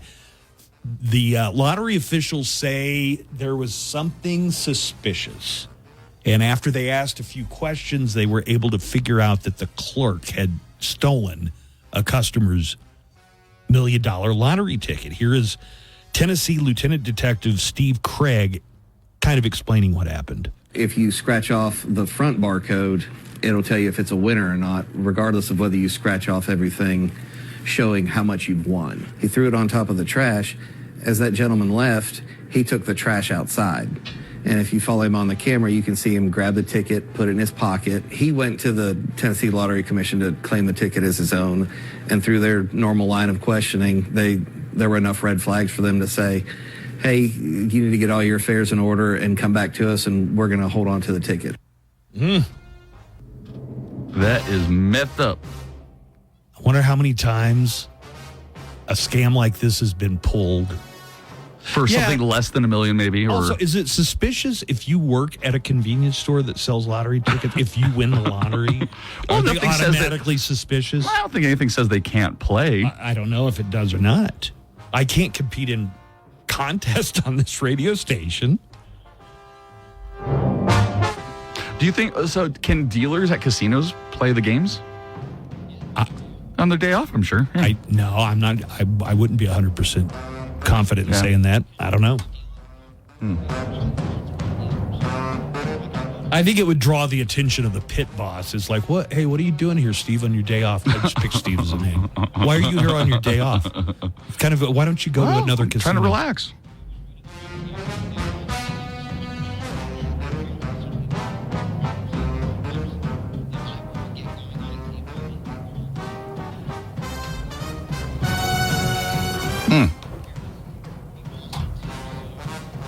I've never been. The only place I've ever been erroneously paid out because the dealer did the math wrong was not in Vegas. Right. It has to be somewhere they're not. It has to be someplace where, that's the NFL of gambling is Vegas. Those people are expected not to make any mistakes that aren't in the casino's favor, of course. All right, you ready for the Florida Man game? This is your first time, huh? Here's how we play. Who runs naked through a dairy farm? Florida man, Florida man. Who never fears Any bodily harm? Florida man, Florida man. Who's made love To a dozen trees. Throws tennis balls that are full of bees. Who tries to Bite every cop he sees. Florida man, Florida man. So get something to write on, Alberto, because you got to write down your answer. And then we reveal the answer. It's the Florida Man game. I'm going to read a headline. All right, Nico's got paper. I'm going to leave out one key word. So I'll narrow it down. It's just one word in this one, okay? Okay. All right, you have to fill in the blank correctly for the $10,000 prize. You ready? Mm-hmm. Florida woman caught with bag of drugs labeled bag of blank. Once again, Florida woman caught with bag of drugs labeled bag of blank. All right. Our participants are writing down their answers. Look like Nico's already done it. He didn't have to think for very long. Alberto, are you writing it down? I'm drawing on the years of training I've had playing in the Florida Man game. Uh-huh. And that doesn't even help that much. Let me know when you ring in, Alberto. Okay, the answers are in. Nico, you finished first. Florida woman caught with bag of drugs labeled bag of blank. Nico put drugs. Florida woman caught with bag of drugs labeled bag of drugs. Yeah. Okay. And Alberto, what did you say? Okay, good answer. Good answer. Florida woman caught with bag of drugs labeled bag of baby formula, according to Alberto. Alberto, how much would this $10,000 prize mean to you? I can't even imagine that much money. Well, I want to tell you, we have a winner today. We have a winner. Oh, my God. Florida woman caught with bag of drugs labeled bag of drugs. Yeah!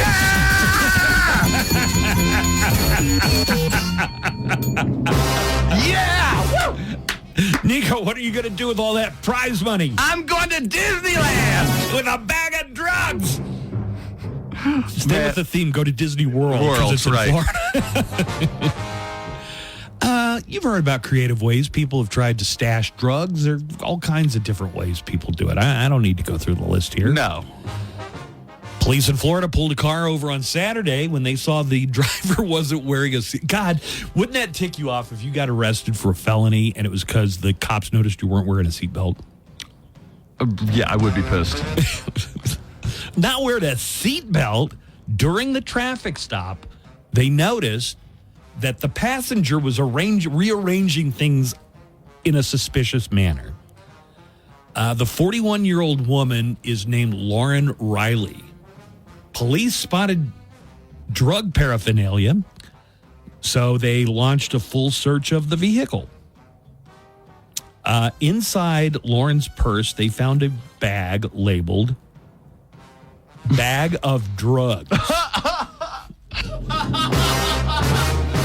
So there's a bag, like a paper bag, labeled bag of drugs. It didn't even just say drugs. She put the whole, this is a bag of... It would have been better if it said bag o drugs. It would have been slightly funnier. What kind of drugs are we talking about? Mm-hmm. Lucy's, uppers, downers, wheezies? I'm going to tell you. Blueies, reddies? Crack cocaine. Okay. Powdered cocaine. Okay. Crystal meth. Wow. The big three. Xanax pills. And then it just says other drugs. The story just says other. There were so many, we couldn't even fit it all in. There was also a needle, straws, a metal spoon, 4 glass pipes.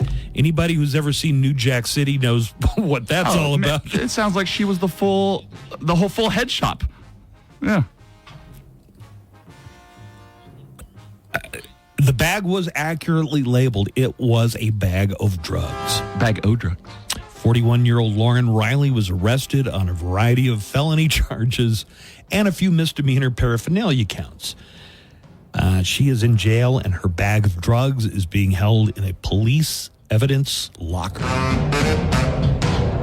So Nico is the winner. I'm sorry. You get nothing, Alberto. Yes. I'm sorry about that. Who plays baseball with a feral cat? Florida man, Florida man. Tried to stab his boss With a sewer rat. Florida man, Florida man. Who snorts crank and screams in the street? Whose favorite food is Human meat. Who gave Marco Rubio a Senate seat. Florida man, Florida man. The Buzz Adams Morning Show, Monday through Friday, 5 to 10. KLAQ and KLAQ HD1, El Paso, a town square media station. Hey, it's Double G. Coming up after the Buzz Adams Morning Show, all TWeb.e 800-533-2519. The future is in your hands at CET. Oh, guess who this is? Buzz Adams and the KLAQ Morning Show. You must be the greatest radio show host ever. Buzz is back.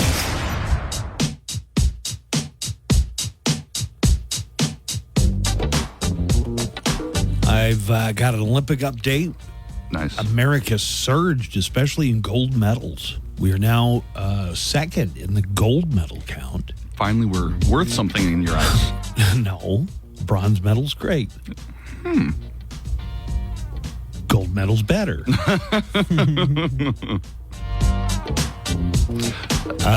Before we get to our Olympic update, and then Nico's going to do the news, big prisoner swap. Wall Street Journal reporter Evan Gerskovich and former Marine Paul Whelan. Gerskovich? That's how they were pronouncing it on CNN yesterday. Okay, I'll have to change it for my news because we've been saying Gerskovich. We have. And I don't think we've ever figured out how to pronounce Qatar. Because it used to be the country. The pronunciation Qatar? was Qatar, and then Qatar, and then Qatar. Welcome back, Qatar.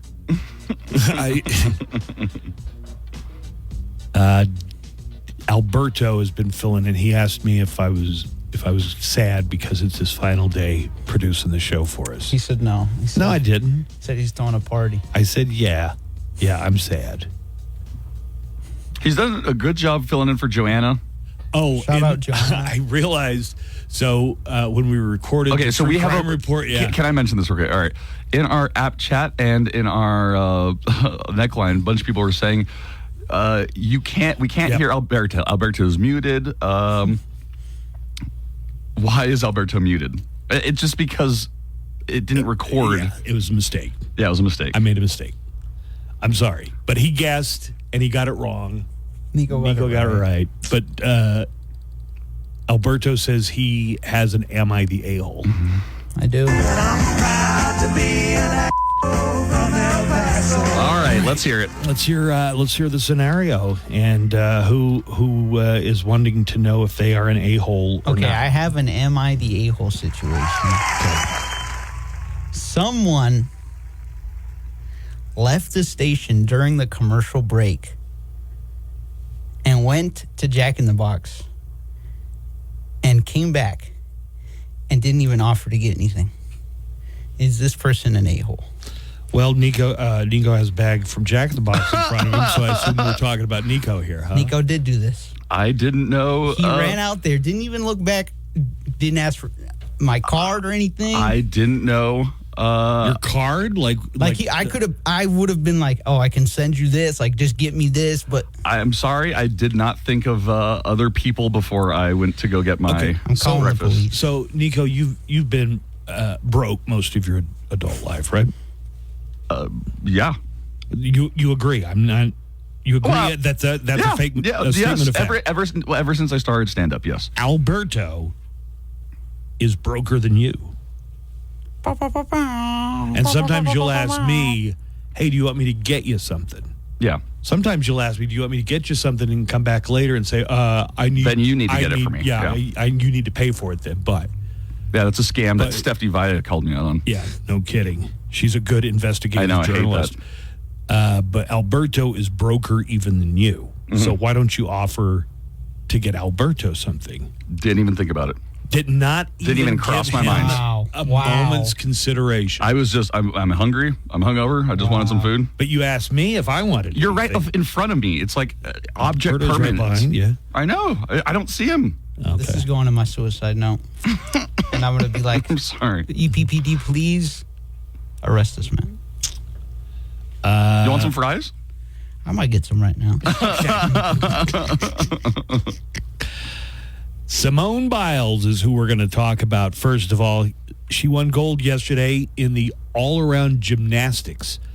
She is now the most decorated American gymnast of all time. We got a little bit of audio here from Simone Biles and others. The greatest American gymnast in history now has 6 gold medals. That's Simone Biles. Her 9th overall medal. She becomes the first woman to win 2 Olympic all-around titles since Czech gymnast Vera Kozlovska in 1964 and 68. Biles, well, I'll tell you what she has coming up this weekend, but let's hear a little bit of this package.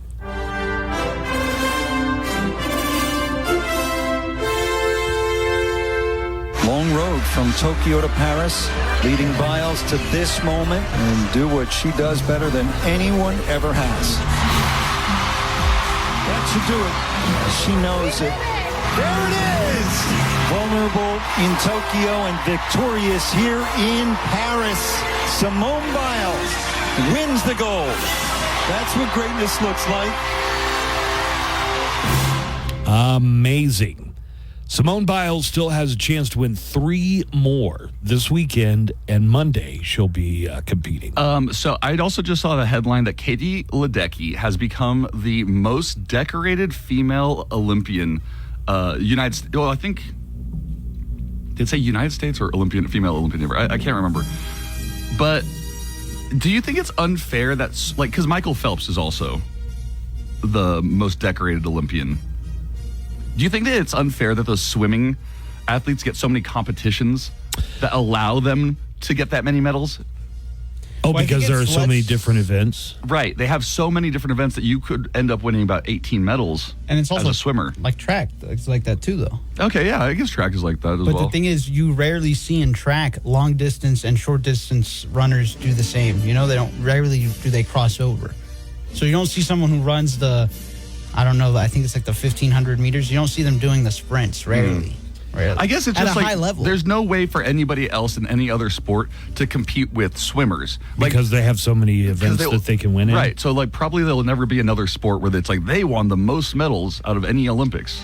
And it's also not physically taxing on the body, so swimming, hypothetically speaking, you could probably do it. Oh yeah. If you're there on the Olympic basketball team for any country, but let's say the United States, you have an opportunity to win 1 medal. One.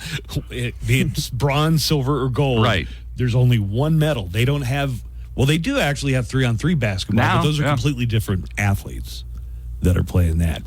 Swimmer Kate Douglas won her first gold medal in the 200-meter breaststroke yesterday. The American, Kate Douglas in lane 4, trying to hold off Smith.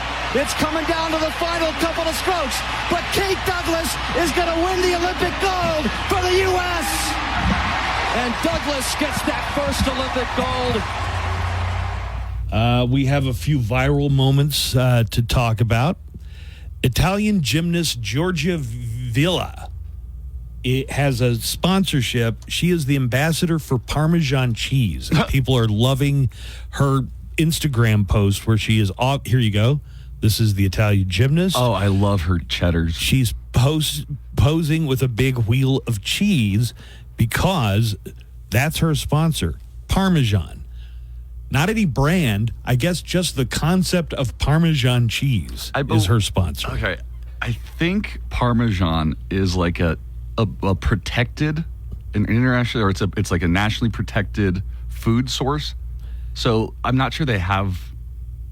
You know, that's a good question. Like maybe it's the consortium of Parmesan producers. It's clear that she sold out to Big Parma. That tickles you, doesn't it? Thought that was a good one. That was a good one. Okay. You can look up pictures of this Italian gymnast posing with Parmesan cheese. Silver medal winning shooter Yusuf Daikik of Turkey was yesterday's Olympic darling because he didn't use any special equipment and he kept his hand in his pocket.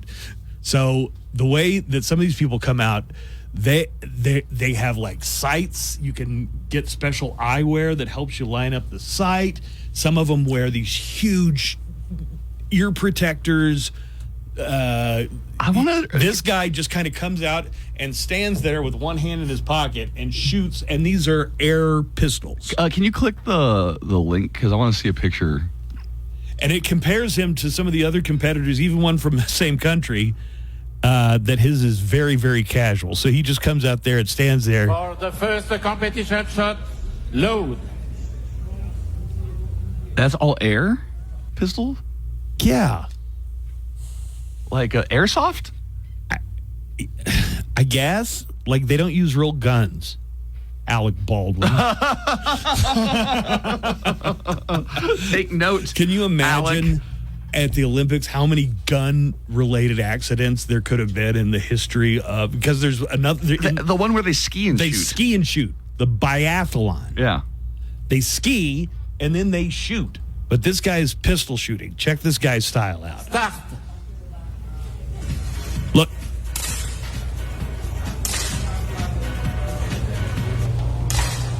Very casual. I wish I could compare it to some of the other people have all kinds of gear and all kinds of paraphernalia that they wear. Do you want to look up a Korean shooter? I think that's the one I saw. A Korean female shooter. Girls? Yeah. Olympic shooter? Yeah. Why is that? Yeah, look at that. She almost looks like a cyborg. She looks so cool in the way in her competition. She's also shooting one-handed, and she's being compared to a character from Jujutsu Kaisen, an anime. So I guess the one hand in the pocket is not completely unique, but she is wearing a lot of like they call them shooting glasses, I guess, and they look very cyberpunkish. You want to click that video? Oh no, I guess not. I gotta go to Zoom. Gotta go to X. I mean, I can't just click. No, you can't. Andy Murray's legendary tennis career officially came to an end yesterday. Andy Murray, the Brit, had announced that these Olympics would also mark his retirement. He capped it off yesterday. What else do we have? We got the ladies boxing kerfluffle. Plenty of people have a lot of thoughts about this. Team USA won a gold medal in rowing. We got some audio from this. Men's 4 rowing. U.S. fighting off New Zealand to take the gold. It's their first gold in rowing for the United States since 1960, guys. Team USA is leading the way. They are closest to the finish line, and the men's 4 delivers gold. Nick Mead, Justin Best, Michael Grady, Liam Corrigan, realizing right now they were the very best. Katie Ledecky, you talked about Katie Ledecky earlier. She's had a new record in the 4x200 meter freestyle relay, earned her 13th career medal after USA finished the 4x20 with a silver medal, making Ledecky the medal leader. Gemmell in the silver position. It is Australia and Ariane Titmus going to take it home for gold for Australia. Aaron Gemmell fighting hard to make sure Ledecky's medal is a silver, and that's exactly what she's going to deliver. Australia wins gold. Gemmell to the wall. Back to Simone Biles for a second. She won gold in the all-around, and it was her floor routine that she nailed perfectly. That is a sport where your sports uniform has a lot of glittery stuff on it. I thought you were going to talk about how revealing it could be. No, I didn't really notice that. But astounding athleticism. The silver medal went to a Brazilian gymnast who was near perfect. I think her foot. What's her name? Andrade. And Suni Lee got the bronze afterwards. They asked Simone Biles. You remember this played out 4 years ago in Tokyo. Simone Biles got over there to the Olympics, and mentally there was some kind of block. We all learned the term the twisties. When you get the twisties, you get lost in the middle of your jump. So here she is talking about how she's feeling 4 years after Tokyo.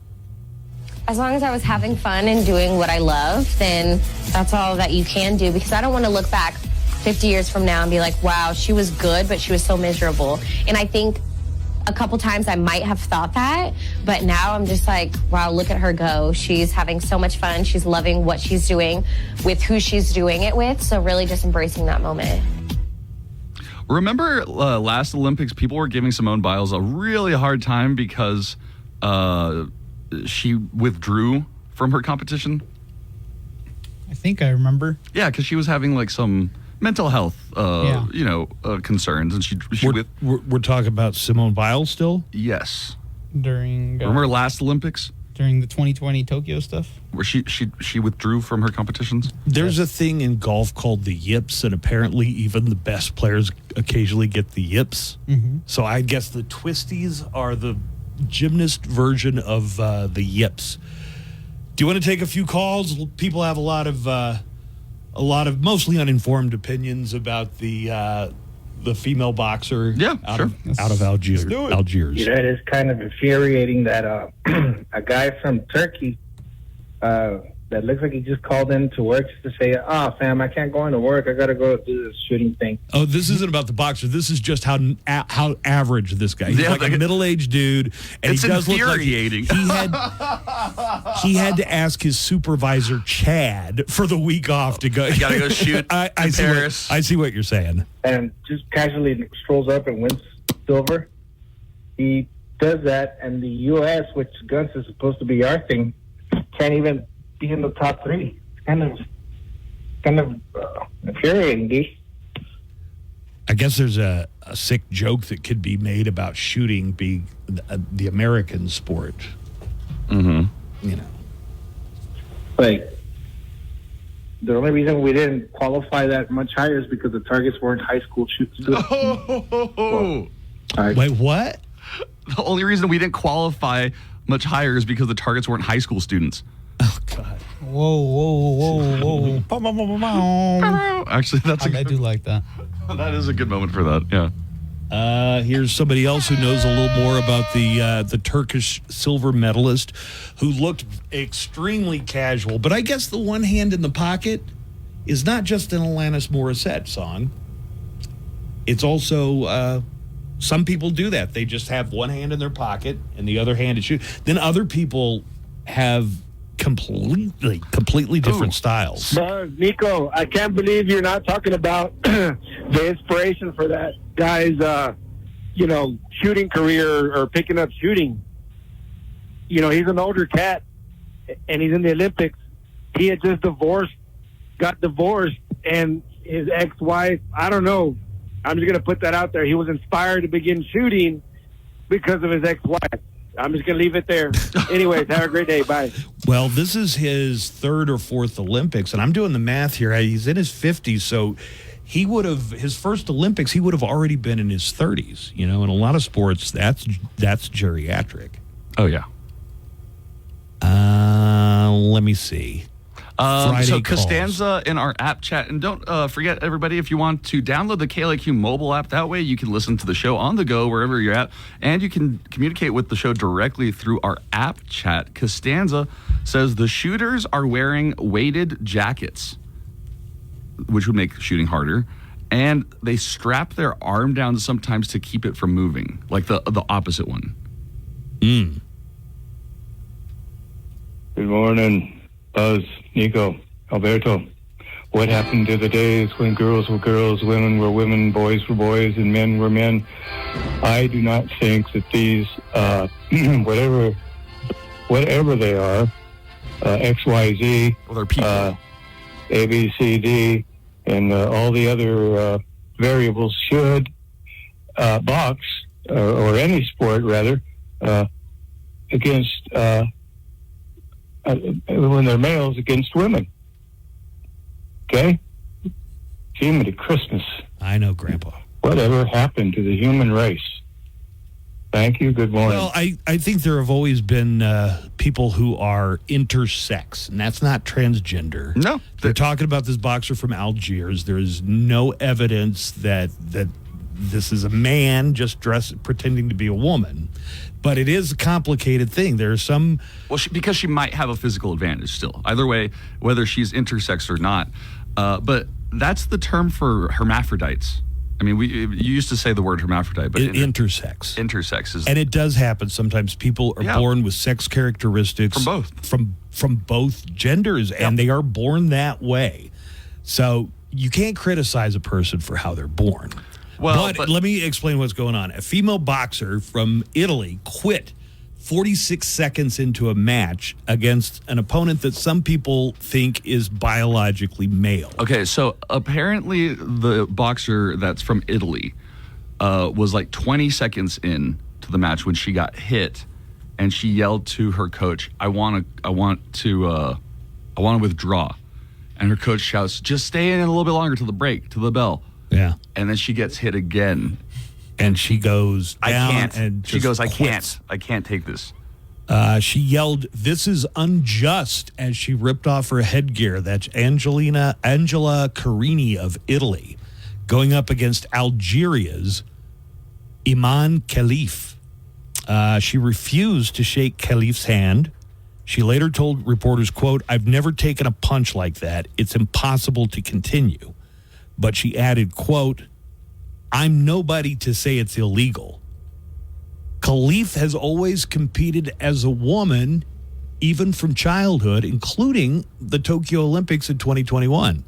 She was barred from the World Championships in 2023 after failing a gender eligibility test, not from the IOC. Also, they came out and said that the test was not a testosterone test, but they didn't give any detail. I think the lack of details is also given a lot of room.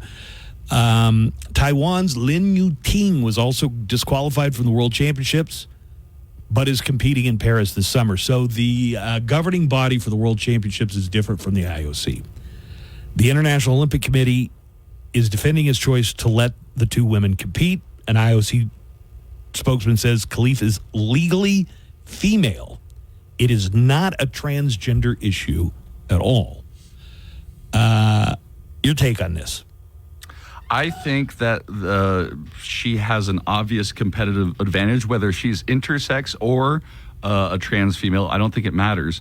It does seem like... She is not a trans female. Or there is no evidence that she is a trans female. Either way, that's not the issue to me. The issue is, does she have hormones and a body structure that would allow her a competitive advantage in a sport where the advantage helps you hurt the other person? Now, in track and field, somebody with an advantage, that doesn't matter. You're not hurting the other person. You know, male boxers hurt male boxers all the time, and female boxers hurt female boxers all the time. But this is somebody with male characteristics hurting a female boxer. I'm willing to grant there might be some kind of advantage, but the IOC... well, if we're going to let the IOC be the end-all and be-all of things, fine. But these people also failed tests from the International Boxing Association. And now you'll say, well, that's a Russia-led organization. They have more stringent rules on things. Which is funny, because back in the old days, the 70s, the joke was that any Soviet bloc country sent over these very manly-looking female athletes. Right. And that was a constant joke. I don't think anybody suggested they were actually men, but that they were doped up on things that gave them male traits. Wait, so what's your opinion? You think it's fair? I think that there is a wide variety of physical gifts that people are given. What do you think in the context of the boxing match? Well, she boxed in Tokyo and lost, and nobody made a big deal about it when she lost. So to you, it's not a big deal. Because I know you're going to try and wiggle out or something. Is it possible that this Algerian boxer's parents? Is there a possibility they had a boy and raised her to believe she was a girl? Maybe. But I'm not saying that. I'm saying that what if she has male hormone, or even if she is intersex, what about the testosterone levels and the way that her body might have an advantage over? She's a good boxer because she's trained all her life to be a good boxer, I think. And the fact that she has boxed and lost to female boxers. So the IOC is defending its choice. The results of the test that had disqualified these two female boxers from the World's Championships are confidential. And I think that's where a lot of this, it was reported that they had XY chromosomes, which is a typical male trait. But dominating track and field was Caster Semenya of South Africa, who people speculated was a man posing as a woman. Well, they did a test. So here's what they found out. Born intersex. So she, Caster Semenya, has, I'm going to get technical here because I guess, if we're really going to break it down into male traits and female traits, she has a vagina. She doesn't have ovaries. She does have testicles, but the testicles are inside her body. She didn't have an operation to be this way. She was born this way, baby. Okay. And that is something that naturally happens, and she should be allowed to compete, where it's applicable. I do think in combat sports. Now, J.K. Rowling tweeted, of course, because I guess J.K. Rowling just wants to go totally in on this subject thing. But this is not a trans issue.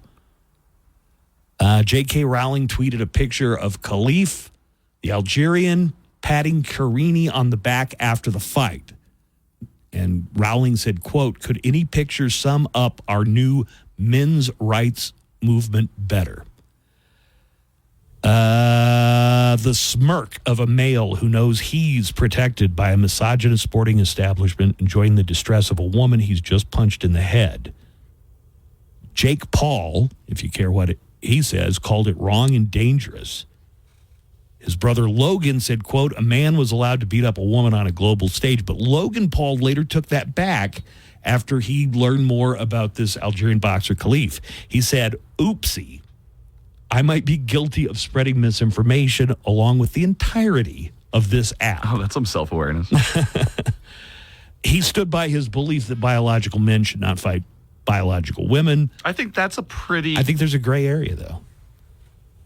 Some people are born with a mixture of these traits. So you think even a person with biological manly traits should still be allowed to fight somebody with...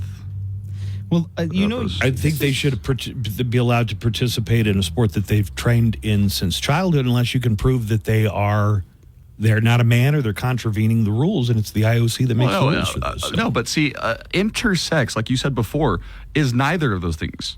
You're neither a man or a woman. So it's just helping. But you do have the hormones, and you do have the muscle density. You know that some women have more muscle density than other women. Some men have more muscle density. No, on average, if you're talking about average, men have a more male density.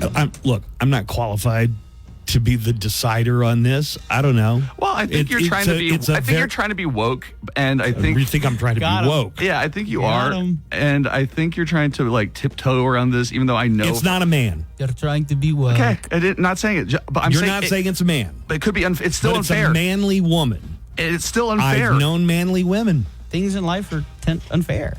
If she has some male hormones, it's unfair. If you're taking testosterone or human growth hormone to juice up, no, that's unfair. I know, guy. I'm just saying that is the equivalent of that, but your body's naturally producing it. Let's talk real quick about a sport. Oh wait. There's neckline calls coming in about this stuff. You don't want to hear any of that? Maybe, but we got to take a break. Yeah, we do. And I need to tell you, there's one sport that would be very difficult to participate in without people knowing your gender, and that is beach volleyball. And a lot of people are asking about today's beach volleyball schedule, and that's what I want to give to you here, okay? Today, and I believe these times are Eastern, 1 o'clock Eastern time, women's beach volleyball, Lithuania versus Japan. Men's volleyball, Italy versus Chile. Also in men's, what do you think? What's this? AUT. Austria? Nah, that's not their flag, though. Anyway, AUT, whatever that stands for, versus Canada. Later in the afternoon, 4 o'clock Eastern Time, beach volleyball. That's women's. Austria. That is Austria. That is Austria. AUT. Yep. Where's the S? Also, how do you know what Austria's flag looks like? I'm just guessing. I think I worked a puzzle one time of all the flags, like the puzzle. That doesn't look like Austria's flag to me. And I thought it had a lion on it or something. Back to the women's preliminary today, France versus Czech. That's going to be hot. And men's prelim, Spain versus the U.S. in beach volleyball. So you've been asking about the beach volleyball schedule. There you go. They're playing today and this weekend. Third match point for the Americans. That's it! The United States has held on to beat a very spunky French team. Beach volleyball, baby, sand in your crack. This Olympics I'll always remember. You're batting your teammates, but when she makes a good shot. A bathing suit is the most comfortable thing to play beach volleyball in. Beach volleyball, baby, how can we lose? You're American made, and I've got plenty of booze. I'll watch you jump and make a toast to Europe every play. Hi, it's Chuck, and tonight at 11 on Loudwire. Tell your listeners to come on down, check out our new location, and drive away in the car of their dreams. Right Drive, the only way to drive. Live from the KLAQ studios, the Buzz Adams Morning Show. Courtesy of Glasheen, Vyas, and Inderman Personal Injury Lawyers at GVILaw.com. All right, we've got a lot of phone calls, some surprising phone calls, too, as we're talking about the Olympics. Steve Kaplowitz is in, so, Nico, I'm bumping the news back to 9 o'clock. Fine with me. Good morning, everybody. I do need to get something done, and that is to reveal the Ghost song of the day. You do? Yes. Okay. This is August, the month of August. We're celebrating Joanna's, maybe her favorite band, Ghost. I think so. They're a lot of fun. We have giveaways. We've got a copy of their movie soundtrack right here, right now from Ghost.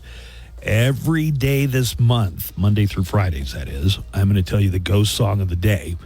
And you want to listen, and I'll even tell you what hour that it's going to be in. I'll tell you the song and what hour it's going to be in. Be 31st caller on the studio line, which is 915-910-4995. That's 910-4995. Get the new Ghost movie soundtrack, and you're qualified for the grand prize at the end of the month. It is a signed Phantoman guitar by Hagstrom, autographed by Tobias Forge. Wow, that's a very also cool known gift. as Papa Emeritus. The guitar and the case, the Hag case that it comes in, over $2,000 before the signature. Before the signature, right? On top of it, it's autographed by Tobias Forge. Is Papa Emeritus like a Professor Emeritus?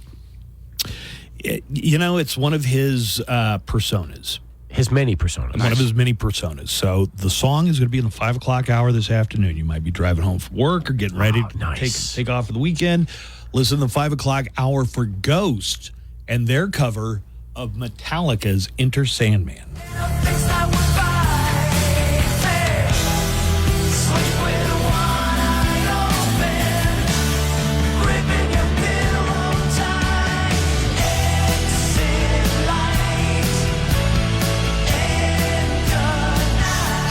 So you got that. That is Ghost doing Enter Sandman by Metallica in the 5 o'clock hour. You'll be calling number 31. If you qualify, you've got a 1 in 22 chance of winning the autographed guitars. Great. Hey, by the way, why'd they come up with caller 31? I mean, you've got any number you're going to pick. Why 31? That is random. I don't know. 31 flavors. Maybe there's maybe sponsored by Baskin Robbins, yeah. Hey, by the way, can I say something before we get to this Olympics talk? So yesterday I was getting ready to switch to the Olympics, right? Because it was getting on, it was on the show, and I picked up my my Spectrum remote control. And I'm on the air. This is during the show. And I noticed something that is so weird and peculiar, I had to point it out. Yeah. What? there's bite marks on the front of my remote control. Like, let me check it out. Look at right where between the power and the system button. Look at the bite marks on that thing. Who's been biting your remote? So I asked about this, and Adrian, before I could even say, he goes, I know who did this. And I go, really? And I go, who? He goes, I guarantee you it was Alberto. What? He said Alberto bites everything at the radio station. And I'm trying to think Are you a chewer like a puppy? Yes. Like, if you look at that remote control, do you realize he would have had to put it in the side of his mouth? Like this, right? Yes, just to try to. And who does that to a station remote control that I'm using in that room? And I'm looking at this thing. Check this out, Nico. Look at those bite marks on the front. All right, I need to ask Alberto. Yeah. Alberto, how long has this biting behavior been going on? Have you sought professional help for it? I haven't. Look, it's a serious issue. I'm just kidding. Yes, I put everything in my mouth, and I have to continuously be mindful of. Dude, get this out of your mouth. Did you used to smoke? No. Yeah. No, my phone's a big one. Haven't you ever heard that? Like, people who used to smoke sometimes. You don't have an oral fixation, Alberto? I do. Look, all the pens in the I station, have an oral or at least the fixation. 600, I need to get. Well, when you I need to getting get us new pens. But where did you? When you troll Dyer. I just want to know, where did this thing go into? Like, what part of your mouth? How did you do this? So it did. It went to the side of your mouth, and you started biting it. It's unbelievable. He's biting his cell phone now. Yeah, he is biting his cell phone. Now I'm kind of glad I forgot to get you food. This guy, man. Maybe he's so hungry, he's gnawing on things to get any kind of nutrients that he can out of the I need to buy TV remote. I think Alberto just wants me to think of him every time I pick up the remote control and start pointing it now. I'll sand it off. Steve was saying that Alberto is still bitching about me not getting him food outside. What's still going on about that? He's not happy with it. Hey, so a couple of things. Alberto went to UTEP practice, but they make you all leave before they start practicing? So here's the way it works. You get to watch individual drills, and then once the actual plays start to happen, they kick the entire media out, and they don't let them back in until the practice is over. So what do you do? Wait outside twiddling your thumbs? Some people will leave and then come back. Others might just have nothing else to do but hang around for a couple of hours. I don't know. Why? Are they afraid that you're going to learn some secret and run up to Las Cruces and let the Aggies know? Is that seriously what they're afraid of? Yes, I think they are. I think that's absolutely what it is. And then here's the hardest part as media, okay? So now when people call up and say, hey, what's going on with the quarterback battle? How's it going? Our answer is, we have no idea. We can't watch it. They keep you out of that We have no Don't clue. you have a quarterback on staff? We do. Are you saying that you're going to, we should text him and say, hey, how's the battle going? Yeah. Yeah, the good luck. I don't want to ruin his chances of trying to get the job by him leaking stuff to us about how things are going. Plus, he doesn't know. For all he knows, he might be winning the battle and then he loses it. Who knows how that's going to work? Hey, somebody in our app chat is asking, what do you think of the new UTEP locker rooms? Okay, now listen. This is interesting. This is interesting because here's the deal. So I think they're beautiful, number one. They dropped earlier this week when the players came back into the campus, and they looked at it, right? And then FitFam ran with the video tour of the locker rooms. The comments were the meanest comments of all time. Oh, I gotta go. The comments were like, why would you give a one-win team those locker rooms? Or somebody else says, oh, great, our fine arts building is falling apart and they're fixing up locker rooms. There was nobody reacting with, oh, those are cool. Those are nice. Oh, Is really this cool. Yes. That's the... No, that's not it. Go to, you have to go to... I'm going to FitFam right now. FitFam. Buzz, do you have FitFam on your Instagram? He doesn't know what a FitFam is. I don't have Instagram. I mean, here, hang on, Buzz. Let me give you my phone, and you can check this out. So they got nice locker rooms, and people are bitching that the minor football team gets nice locker rooms. Yeah, people are upset about that. They're upset that they're getting it, and nobody else is having the opportunity to enjoy what they should be getting. So that's I the get that. Like sometimes in Dallas, you see these.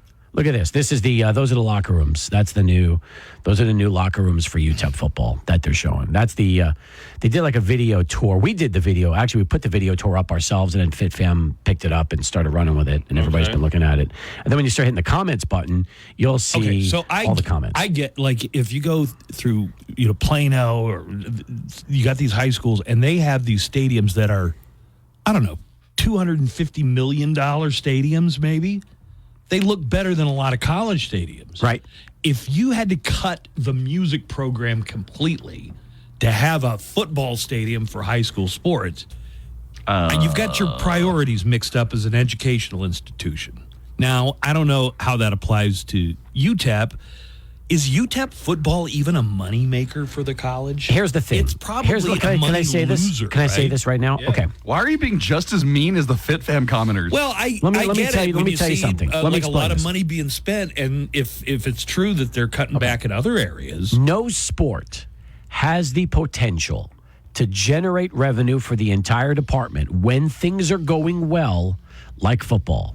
So the idea is invest. Things have never gone well. Well, Mike Price 20 years ago. So it's been a while. But the point is, if you invest and they start winning and fans start coming, the university will make money for athletics, which they haven't done in a while to the levels they need to. So that's the whole thing. This is an insane locker room. Have you seen the video? It's top notch. Top notch. It almost looks like a Vegas casino. I thought those were slot machines. Like they have like a shadow box to put their shadow box to put their uniform in and to like. Oh, and apparently head coach Scotty Walden was upset with his team yesterday that they trashed the locker room, which is brand new. So he made them do up downs during practice. God, I hate up downs. Yeah, he made them do extra up downs. There was 8 pieces of trash. Exactly. Is that what they found? Yes. 8? That's right, because Alberto was there, so he covered that story. Steve was just saying he had lunch with Kate Flannery from The Office. Wow. What? Yesterday. Are you allowed to talk about that? She was great. She was very in town nice. for the Chihuahuas game? She was there last night, and the Chihuahuas were nice enough to invite me to join along. I interviewed Kate on Monday's show. We had her call in for about 10 minutes and talk to her, and she was great and could not be nicer. From what I understand at yesterday's game, because Alberto was out there, she was there for like almost the entire game, meeting fans, taking pictures, signing autographs. She came all to that. El Paso specifically for the game. Yes. She was brought in. That the was appearance. It was an appearance type of deal. And by the way, she gets paid. Oh, okay. And then, by the way, look at this. This was that's my cousin, Jackson, who was at the game last night and ran into Kate Flannery, and she took a photo, selfie that's with your him. nephew. I'm not sorry, your- my nephew. Yeah, She Joel's cousin, posted yes. a picture already with the umpires, I guess. Oh, okay, nice. Kate Flannery. Yeah. Did you tell her you used to be in a fantasy football league with Kevin from The Office? I did not, but I did interview Kevin. I had Brian Baumgartner on the show, and I reminded him, I said, hey,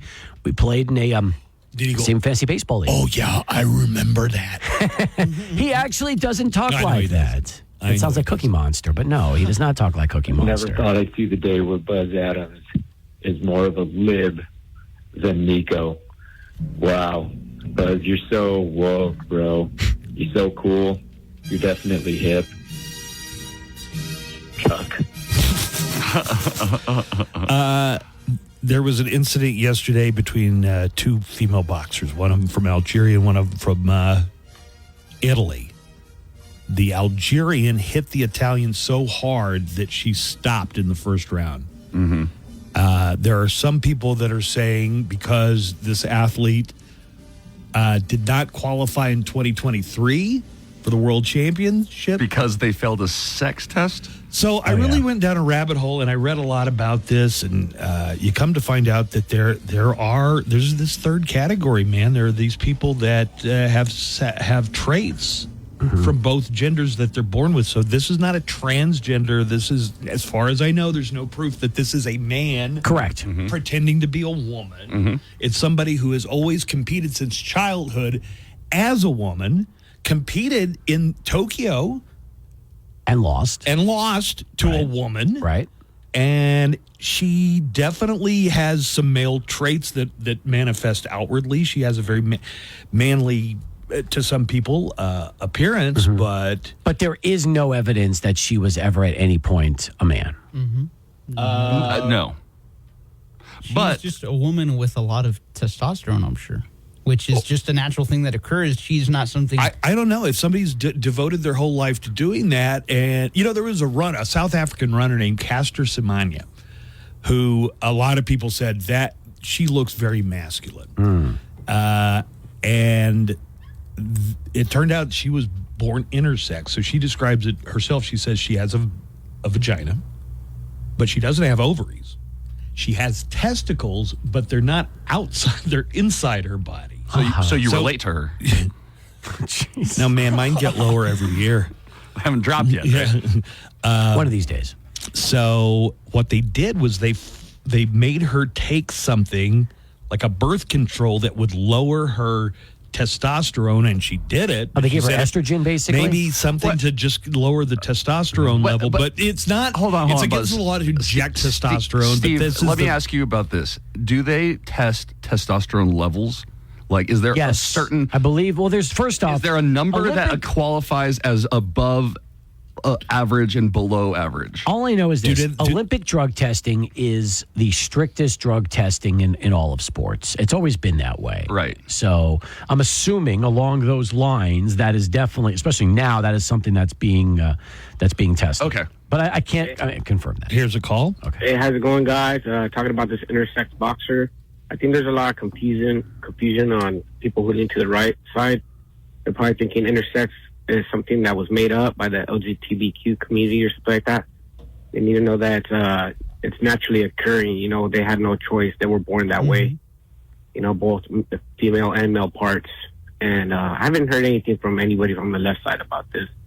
But yeah, I think there's a lot of confusion, like the last caller.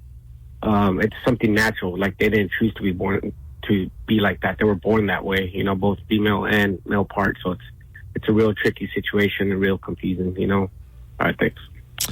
By the way, if you're born with female and male parts, yeah, and that's a very nuanced position. Very nuanced for him. He's taking. Does that mean you get to pick which gender you'd like to compete with if you have both parts? You basically can choose. So generally, for people who are born hermaphroditic with like both sexes, at birth, the parents will generally choose a sex for the child because it's harder to change that later on. Gotcha. Now, for intersex, somebody that has both, like it's inside and it might not be an option to do those things, then they probably would grow up with both of those characters or those things.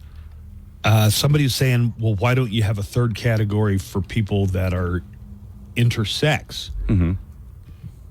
Well, it's a very problem rare is you might condition. not. I was going to say the problem is Rare there might not be anybody. condition. There might not be anybody to compete against. Yeah. You'd have a very small pool of but athletes. at and the same time, if it was proven that an intersex male or even an intersex female had more testosterone and therefore more of a competitive advantage because of their body, should that be outlawed? No. Well, you know, some men have more naturally occurring testosterone than Well, that's why I was asking Steve, because I think if you hit a number in one of these drug tests, they go, that's too much. That's too much testosterone. That means that you're either juicing or that. So what I'm saying is there is a number, a level to when your hormones are giving you an advantage to something. You know, I guess anything's possible. Maybe this was a child that was raised by their parents as a girl who was of indeterminate sex. Maybe it's, they passed the IOC regulations and then, gosh, it's confusing. I don't know what to do. I mean, it doesn't seem fair to ban this person who's been a female all their life. Now, hold on. Competing. You had made this argument before. You had said you do not believe transgender athletes should be able to compete against women because of, and especially this came up in swimming, college swimming, because you said you thought it was an unfair advantage because of muscularity, hormones, all those things. Foot and hand size is huge in swimming. Like if the bigger your hands and feet, the bigger your paddles, so to speak. So that's a huge advantage. So if somebody went through puberty as a male and transitioned into a female after puberty, there's no question in my mind that they should not compete against women. Okay. Yeah. I don't see how that... No, I'm just that's clarifying. not inconsistent or anything. No, you're right. I'm just clarifying because you're saying this person was born this way their entire life. That's how they do it. Hey, Steve, in our app chat, Minor Maniac is saying today was the last day of CBS mornings or afternoons. They're saying hire Lou Romano. Lou hasn't worked for CBS in 10 years. In a year and a half, actually. I think it was like last June or last July. So about a year. By the way, Lou's doing fine. For people that don't know. I run into Lou from time to time. Does he walk your neighborhood? Lou does. He has his dog. I run into him like it. Yeah, he's always got his dog with him, Duke? even inside Home Depot. Luke. I think Luke is his dog. By the way, Lou is working at New Mexico State He's doing some sales out there for athletics and part of their marketing team for the media marketing team. And he's doing great. Awesome. Lou is loving it. He's perfect for that job. And if you end up going to Aggie football or basketball games this season, you will most likely run into Lou Romano. It looks more and more like he should be on the set of Goodfellas, by the way. Or The Sopranos, yeah. Yes, absolutely. Yeah, he's really settling in. He's in his Soprano era. He is. He's kind of like in the Robert De Niro towards the end of those movie phases. Yeah, I like that. All right, so Steve, we've got a dining deal that is less than an hour away at 10 o'clock. I believe these are going to go so fast, and they are limiting them to one per buyer. That's right. $50 food certificate.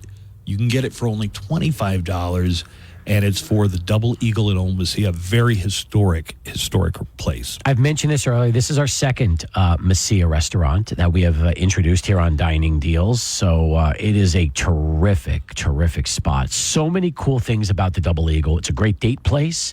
The food is fantastic. If you want to impress and really pull out all the stops. Oh, yeah. Go Double Eagle. You're right. They got a haunted room, and Nico knows way too many details about the legacy of the haunted room. There's actually 2 haunted rooms, believe it or not, because there's the room where the murder took place, and then next door there's a larger room where the employees told me when we were there that they have absolutely seen ghosts. Oh, all the employees pretty much confirmed for us that they have seen ghosts. Even the chef who came out to talk to us said, I'm not a skeptic. I am a skeptic. I don't believe in this stuff. I've seen ghosts. I would volunteer, if they would be up for it, to spend the night on Halloween night or cool. Friday the 13th. Oh, my God. Or the date of the anniversary of the murder. Whatever you pick, I will spend the night. Really? Yeah, just like John Cusack in 431. People were... By the way, people remember that movie? I can. By the way, just so you know, the owner of the place, Win, he's a big fan of yours. Oh, great. I'm a big fan of theirs. If you will actually do that, sure, he will make that happen. Not a problem. I guarantee you he will make that happen. What would be the most ghostly night of the year? And I know automatically you say Halloween, but maybe... if they know what date the murder took place, that's when the psychic energy would be the most active. Walpurgis night? Yeah. That's wild, man.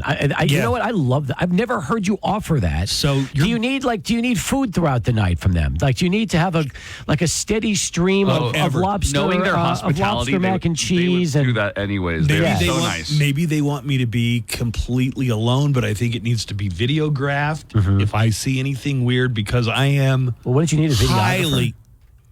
Videographer. Because you're not going to do your own stuff. Are you going to shoot your own video? You're going to be like... Ghost Files, or Ghost Adventures. We'll have to get like EVP. Buzz's Ghost Adventures. Yeah. Yeah, I mean, because... it's funny. Your brother, when he lived in Pittsburgh, did you ever visit him in Pittsburgh? I did. I helped him move back to El Paso. No, you didn't. I did. Who do you think flew to pick up the dogs and the kids when they were little and go on a plane back to El Paso when they were moving? Me? Did. No, not Dude, you. I was there for 3 days helping him move back to El Paso. You might have come after the rest of when the family was already there. Okay, anyway. But that's good. So he lives in like 100. He lived in a 120 or 30-year-old house, and it had a creepy basement. I mean, it was like the basement from what's the one with the Warrens in it? The Conjuring. The Conjuring. It's that creepy. Yeah. And Matt was like, hey, can you help me move some stuff out of here? But it wasn't heavy stuff. And I said, why did you need help with this? And he goes, to be honest, man, I don't like to come down here alone. And I told him then, I said, man, I wish it was Halloween. I would sleep down in this basement as long as I'm not going to get bit by a rat or, step on some junkie's needle or something. I'll sleep in any haunted. I don't believe it at all. You're not afraid? No. Not even the slightest? Okay. I'll sleep like a baby. I'd like to see him also. You know where else he should go? El Paso High. Yeah. And go into the one classroom that has been noted to have the ghost, the student that's there. So yes, the one who took her life. A lot of the listeners were very interested in the story. The story. Does Steve know the whole story? Do you know about the murders? About the maid who was banging the son? I was with you that day when they were explaining the whole story. I was there with you on Monday. I think I might have the missed mother that part. caught the maid. Yes, getting it on with the son. With the son. Stabbed the maid, but also accidentally killed the son. Yeah, she killed them both. Yeah, I'll sleep in there. Whatever, I'll sleep. And she stabbed him with a pair of scissors. Yes. You can also put a pair of scissors in the room, and it's not going to shake me at all. Oh, my God. Derek says in our email, since Buzz is so PC on the whole hermaphrodite thing, would he hit it? No. Listen. Oh, by the way. Make no mistake, the XY chromosome or whatever is going results in, let's face it, a very unattractive woman. That's true. She looks like in the Shrek movie where they go into the bar and it's one of the ugly wicked stepsisters. What are you doing? It's just a guy. Yeah, okay. That's kind of what she looks like. So no, not hitting it. But I think she ought to be eligible to compete. Okay. I guess, if the IOC says she is. Victor is saying if you stay at the Double Eagle, no Ambien or Lunesta. Oh, yeah, that's a good point. You have to stay up the whole time. No. Why? So that in case you see the ghost at the witching hour. Listen to this. My wife just texted into the show. Yeah. Okay. You've heard of the Monteleone, right? The Italian restaurant. Right. Supposed to be. That's where Joanna was created. She said, way haunted, evil ghosts was what my wife just said to me. Evil ghosts, not just ghosts. Evil. That is a very old building. Apparently, that the occult and the paranormal had a real heyday in the early 1900s, and that was the center, according to the guys, owners of Monteleone's. Have you stayed there too? Sure. You would do that too. You would have one like me. You should just do Ghost Week, where you just go to all these different places and just have a week of this stuff. Whatever the challenge is. And while you're out there, why don't you go sleep at the cemetery over there next to the LJ? I don't want to sleep in any place that's got like black mold or rats or anything like that. If the only concern is ghosts, I'll take any challenge you got. What do you think, Nico? Because we can set this up for sure at Double Eagle. I told you when we were at Double Eagle that I share a lot of the sentiments that Buzz does about this kind of thing. I'm a skeptic as well. And so I would very much be interested to see what would appear to us. Somebody just called in. Did you get that one on Buzz? All right. Hey, Buzz. Hey, I heard you just now say that you're going to spend the night at that really haunted place. Guess what? You can borrow some of my ghost equipment. I got 2K meters, sound box. You can voice recorders. You can have anything you want borrowed. So you can do this really cool overnight stay at this haunted restaurant if you want. Reach out to me. Bye. Hey, nice. Reach back out to me. Put some contact info in there. Send me an email with contact info. Maybe I should have you there to be the technician. Yeah. It's your equipment. That's true. He knows it. He knows it better than anything. And you can point out, hey, there's a real cold spot over there. Yeah, it gets real cold by that window that's open at night. Yeah. I'm unimpressed by the Ghost Hunters show. Really? Mm-mm. Okay. Everybody's pretending like there's something creepy, but they never show anything creepy. Our minds are more powerful than we think they are. Well, sure. Yeah. I think that's interesting. I think the power of suggestion can't be ruled But out. let me say this. I do believe that there are certain people that can feel the spirits. I do. I think that, everybody's different. Yeah. So, absolutely. You might not be able to, although... You're just numb to them. You've never... Or they don't choose to manifest in front of you. Yeah. Have you ever slept over in a place that was already designated as haunted in the past? Like, have you ever done this before? There's a lot of sketchy motels. I don't know. I have stayed in a lot of motels where I'm sure somebody died in that room at some point. Yeah. Just because of how bad the room is. Steve, have I told you about the time where we were on the road trip and we stayed at this, it used to be a Holiday Inn, but now it was just literally moth-eaten hotel. Mm-hmm. We walk into the room. 1,000 moths in there. In the room themselves, living in the curtains, living by the beds. They were everywhere in there. And I am grossed out. That is pretty sick. And my reaction was... I don't want to walk back and wake the lady up. Let's just sleep. Sleeps in the bed covered in moths. Well, we kind of tried to shoo them out of the door. From my area. Yeah. What city was this? Trinidad, Colorado. All right. Thanks, Cappy. All right, guys. We'll take a break. Nico, we'll have some news headlines. Maybe? Yeah. All right, we'll see. We've got a little bit of time left. Don't forget, dining deal at 10 o'clock this morning. The Double Eagle in Mesilla. I'll spend the night there on the most haunted night of anybody picks out. Whatever. Let's take a break. We'll come back. We've got more of the Buzz Adams Morning Show on the way right after this. The Buzz Adams Morning Show, Monday through Friday. Fosters a lifelong love of learning. Their future is bright with IDEA. Enroll today. Classes begin August 5th.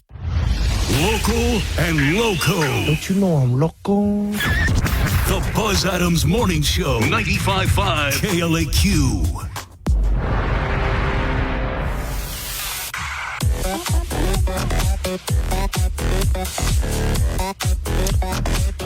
This idea of me spending the night in different haunted places is taking off. It's taken off. Good. On our app chat, and we're getting a lot of phone calls about it.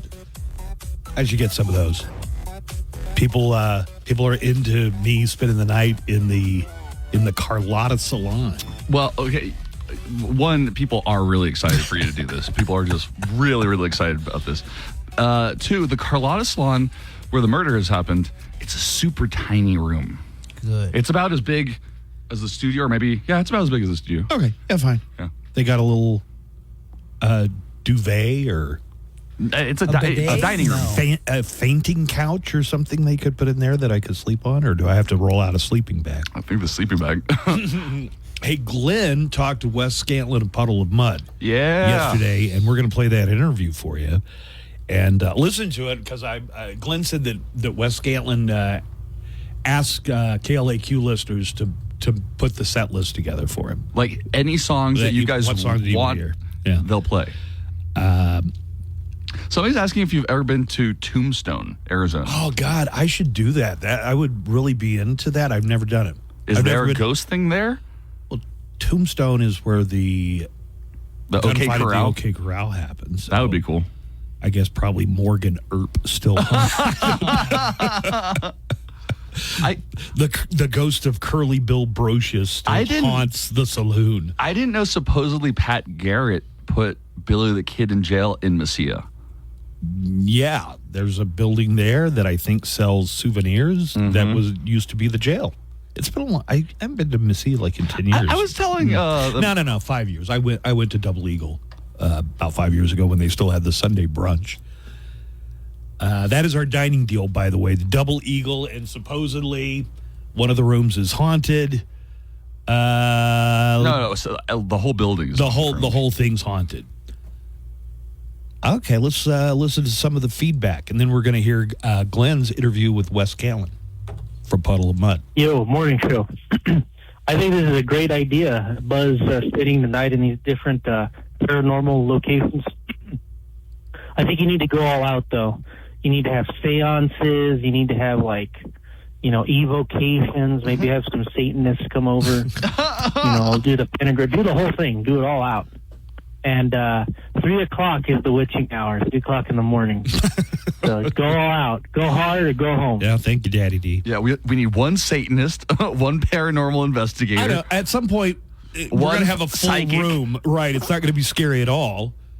Yeah, I don't believe in any of that ghost mumbo jumbo. I'm sorry, but the guy that you've never been scared. Again, I wouldn't stay in some place where there might be rats or needles that junkies left laying around. I don't want to do anything that can physically harm me, but if it's just a spiritual challenge. If you're in a dark place all alone and you hear creaking and doors closing or opening and maybe some subtle voices or whispers. I've never experienced that in a way that couldn't be explained. By drugs. No, or the TV being left on, or sometimes old structures settle, like old houses creak. Mm-hmm. Sometimes you don't know what the reason is for. No, I've never been in a situation where I was scared because of something supernatural. Hey, Buzz. Hey, Kathy. Hey, Buzz. So that guy that called in about all the equipment, you ever watch them ghost hunter shows like on Discovery Channel or whatever? They got those little meters that light up different colors. And they're like, Sarah, if you're there, say something. And the little meter's like, beep, beep, beep, beep, beep, beep. Or like, is it you, Sarah? And it's like, beep, beep, beep, beep. It's like the ghost supposed to be talking to him through that little meter or whatever. Anyways, have a great day, guys. Love y'all. Bye-bye. Through the beeps. I think they just have a button that they push and it goes beep, beep, beep is what I think's going on. Even when something happens, and it's always super underwhelming. Like, it's never the ghost from the library in Ghostbusters. It's always just, my little...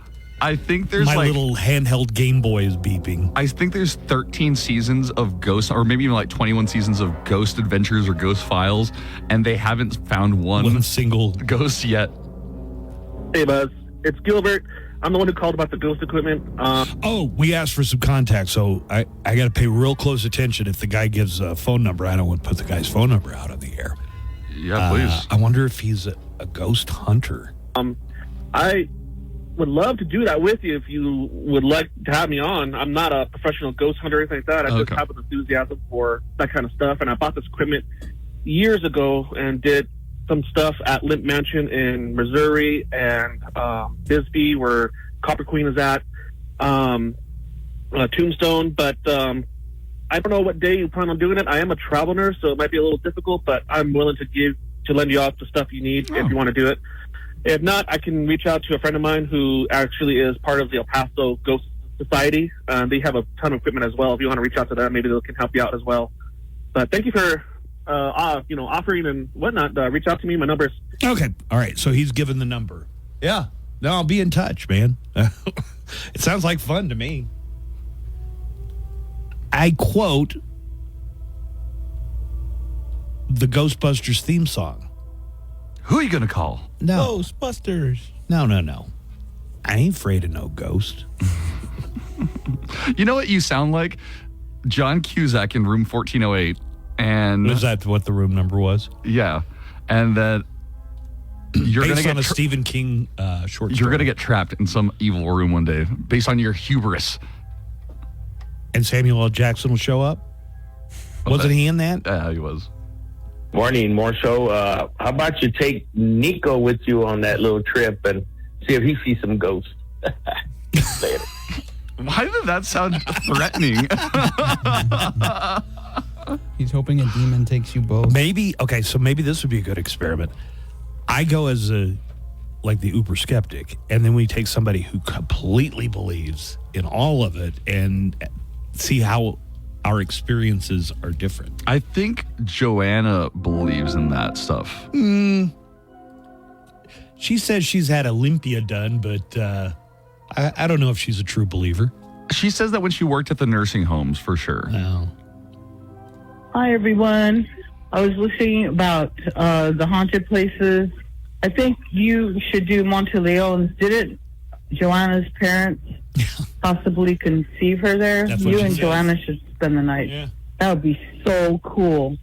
All right, man. Have a great weekend. Yeah, her parents had Joanna. They owned the house that used to be the paranormal psychic. Oh, I thought center. it was during dinner.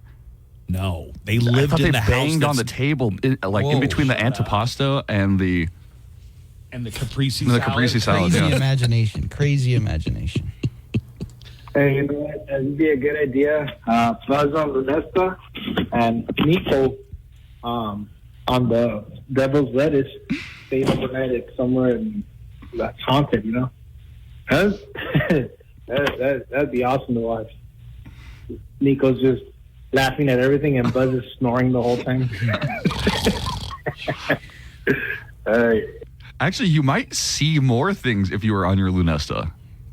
Like, it might put you into that hypnotic state right before you go to sleep that you might be able to see things. I don't think people are necessarily making it all up. I think people's brains work different ways, and what I might perceive as a normal sound made by a house settling or the wind blowing, somebody else might really feel like there's some kind of other activity, spiritual activity going on. In our app chat, Andy says it feels like Halloween already. Nice. I saw on Twitter, somebody said every month that has a 31st should be a Halloween because Halloween in June and July would kick ass. Somebody was saying that they chose the number 31 for the song because of 31 days in August or August. I don't know if that's true or not. Could be. Hey, Buzz. Hey, Nico. $100 says that intern Alberto is like an official member of El Paso Ghost Hunters Incorporated or something. $100. Anyways, have a great day. Bye. What, that Alberto's an official member of the ghost hunting group? Are you, Alberto? Ghost hunter? I might be a ghost hunter. It's a mystery. I let the ghost find me. You just ghost you just ghost the girls. Yeah, I ghost the women. Sometimes. Yeah, people are latching onto this. Hey, good morning, show. Yeah, I'd say for that haunted thing, take Nico and see who screams the loudest. Louder, him or Fernie, and compare it to Fernie scream. Who's Fernie? That would be fun. Fernie used to be on the show. He was a producer. He was extremely popular with the audience. Let me see if I can bring up one of Fernie. Remember Fernie? We would record Fernie going through the haunted house all the time. I bet you I have one of his screams. So Fernie. Let's see if you have so many Fernie files. I have a lot of Fernie files. So that's him at the haunted house where he knows people are dressed up.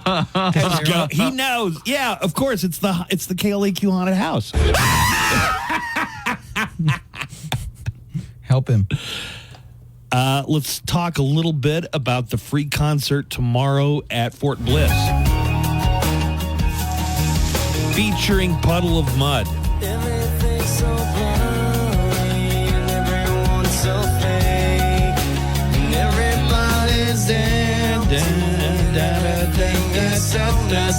Yeah, Puddle of Mudd is going to be there along with Adelita's Way. It is a free concert. It's at Freedom Crossing on Fort Bliss. I'm going to give you some instructions if you're going to go out to this show. It is free, but you have to have a gate access pass. And I'll tell you where you can go online and get that ahead of time. Government-issued ID required for entry because it's on a military base, but it's a free concert. Glenn talked to Wes Scantlin yesterday, so we're going to come back, have his interview with Wes Scantlin on the way, and I'll give you all the details about. The only tricky part of this is you do have to go through a process to get on base. I mean, but they have movie theaters and shops there and stuff. People do it all the time, so we'll figure it out. Take a break. We'll come back with more of the Buzz Adams Morning Show. It's on the way right after this. While you're working away, we're working for you. Our job. Don't wait. The deadline to apply is September 1st. To apply or nominate an organization, visit bbb.org/El Paso. Listen, what else you got to do in the morning? Wake up, El Paso. Good morning show. Buzz Adams is back. 95.5 KLAQ.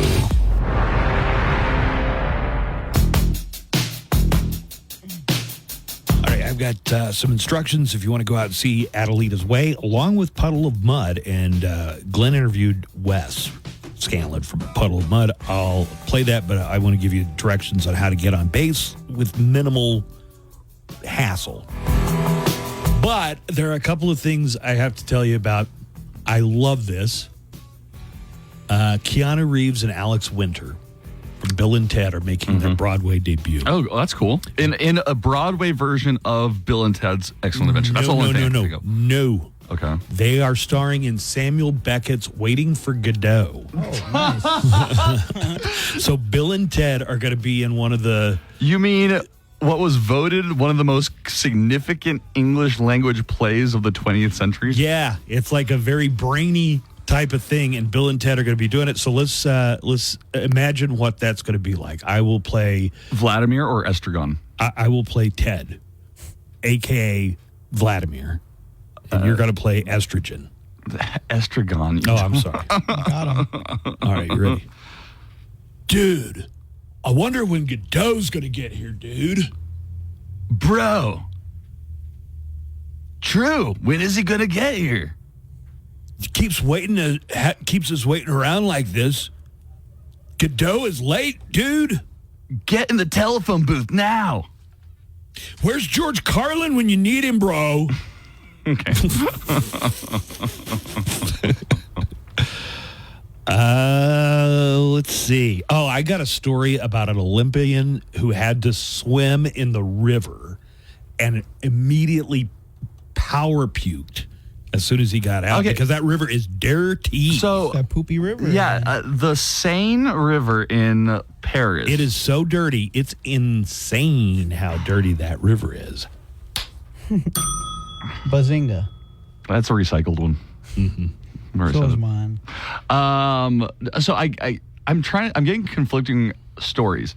One, did activists poop in the river intentionally before the Olympics? Okay, so yes, the river was poopy to begin with, and the activists, these could be environmentalists, anarchists, whatever they are, people who don't like the city being taken over by the Olympics. Maybe it's just people who hate sports. I thought that what I read went was out and pooped intentionally so there would be more bacteria. Pollution. They added their little. Yeah. Did you put up my story about all the pools having shut down in Albuquerque? Go check this out. So in Albuquerque, they had an outbreak of a bacterial infection. Crypto.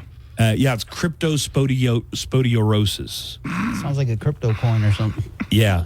This is probably not as toxic as cryptocurrency, but It's not, nonetheless, it's not as volatile. 2 people tested for this bacteria, crypto for short, and it causes diarrhea. But what they left out of the story is it also comes from diarrhea. So somebody had, and it's called the oral fecal route. The oral fecal route, and that is exactly what it sounds like. They had to shut down every city pool and splash pad in Albuquerque. Because they didn't know which pool it came from? Well, they said they did it for all of them out of abundance of caution. They know which pool had the positive test. You can read all about it at KLAQ.com. Did I write any good articles this week, Nico? Yeah, you wrote a bunch. I wrote about the deck plaza. You did? The upper decker. You're calling it the upper decker. The upper decker. This is the story where they want to create kind of a commons space above, Deck plaza, I think they're calling it. Deck plaza above I-10. So instead of those bridges that go over, I-10 in that area would essentially become a tunnel. And on top of it, you could have parks, venues, some structures. I don't know. Trees. Maybe. They're going to need it if they want to have outdoor activities in summer. You got to have some kind of shade there. But I wrote about that. And what was the other one? Texas is suing the Biden administration over a program that provides free contraception. They're upset about it because in Amarillo, a judge ruled a father said that his parental rights were being violated because his underage child could get contraception through this Nixon-era program called Title X. This came out in the Nixon administration. It provides contraception, which for includes people regardless condoms of age and the pill. Contraception. Well, I think that's confusing to some people. Some people may say, well, do you mean just condoms? Just condoms, or is there like pharmaceutical contraception as well? I don't know what all is included in the program, but if there's female condoms? Here's the thing. If there's a teenager out there who is contemplating being sexually active and doesn't want their parents to know about it, I think that's exactly the kind of person you want to provide free anonymous contraception for. Because guess what? As much as you preach abstinence, people continue to have sex. You're just encouraging them to have sex. By making sure they don't get pregnant? Yeah, with all your sex talk and the condoms. A teenager who is afraid to talk to their parents and they want contraception, there's a special term for those, unwed mothers. Did your mom ever have the talk with you? Nobody did, dude. Nobody? He was just Not even a high school? Like health class? Yeah, but it was all very vague. I mean, even in high school, it was vague. Most of what I learned from my friends who were as stupid as I was. There's a dark tunnel. There's some light at the end of the tunnel. You kind of go down there. Honestly, it wasn't until 9th grade biology that I knew where the baby actually came out of. I was already in high school before I knew, not bad. Where does the baby come out of the woman from? The butt? Is it the... I thought you had to cut like a cesarean. Yeah. I didn't know the term cesarean, but... I was that in the dark even as a teenager. You knew it came from somewhere. You just couldn't figure from where. Have you had the talk with your daughter? No. No. But she has bad parenting habits continue. It's a generational problem. That's right. All right, here are the details. Let's listen to Glenn's interview with Wes Scantlin coming up here in just a few minutes. Thought she was grand, fell in love, found out firsthand. This Saturday, tomorrow, at Freedom Crossing in Fort Bliss, Puddle of Mudd is performing with special guest Adelita's Way. KLAQ is going to be there starting at 6. Music starts at 7. The show is free, but if you're going to attend, you got to get a gate access pass at the Buffalo Soldier Gate, Airway Boulevard and Airport Road, or go online. Here's the website, freedomcrossing@fortbliss.com. That's freedomcrossing@fortbliss.com.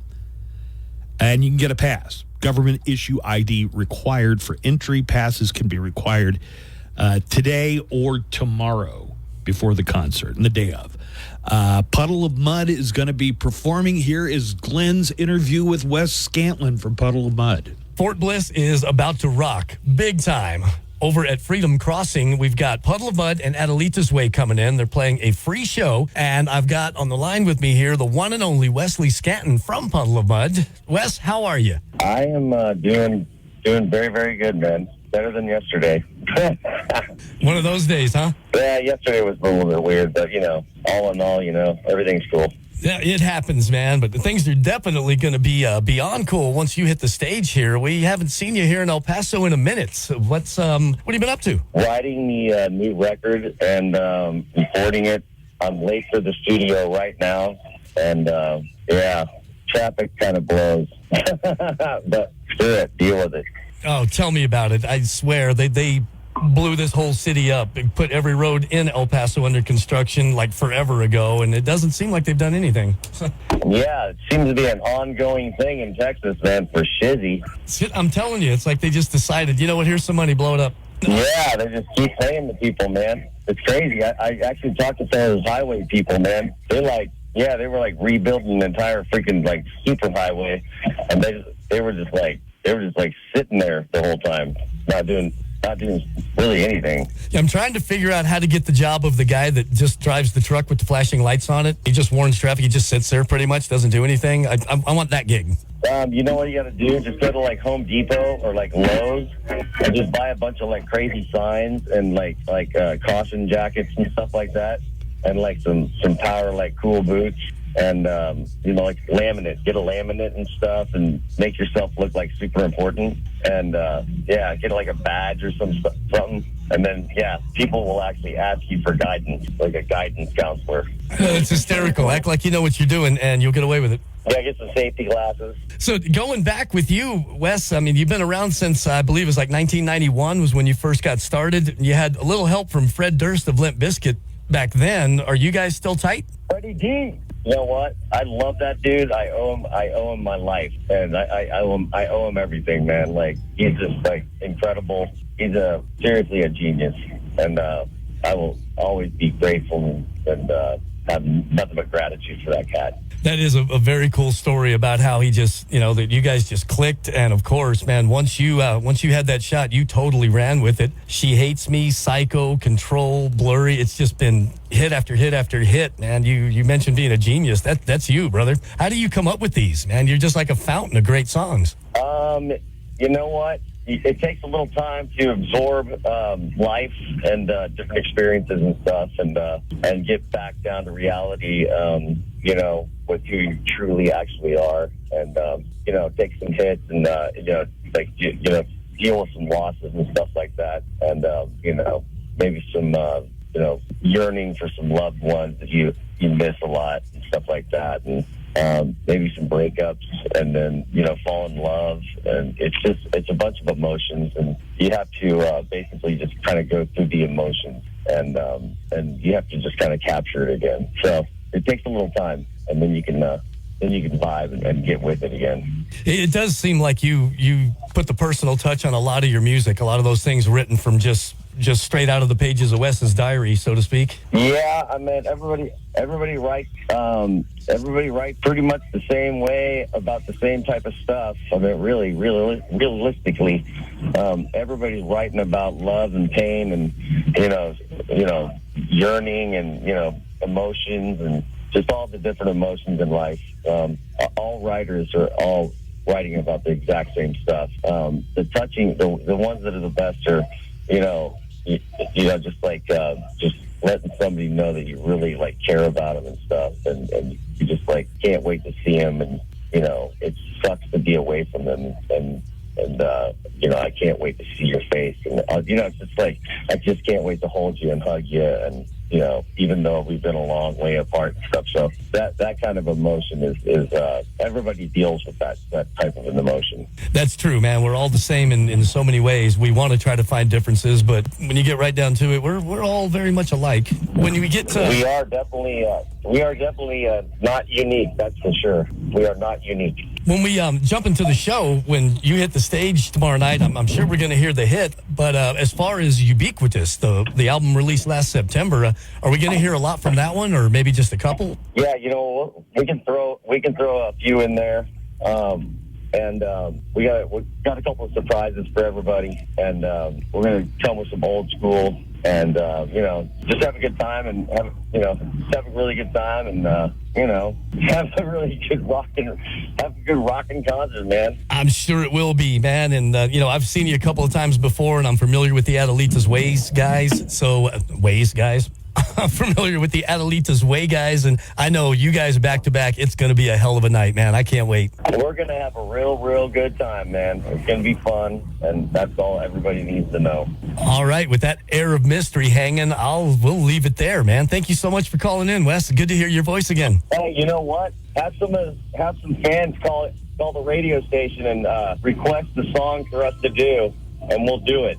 That is a good idea. We'll totally do that. Yeah, just have to call in and be like, hey, man, tell them to play this song, and we'll do it. Yeah, and I'm going to be down there, so, man, I'll just add them up and bring them right to you. Say, hey, here's the winners. Okay.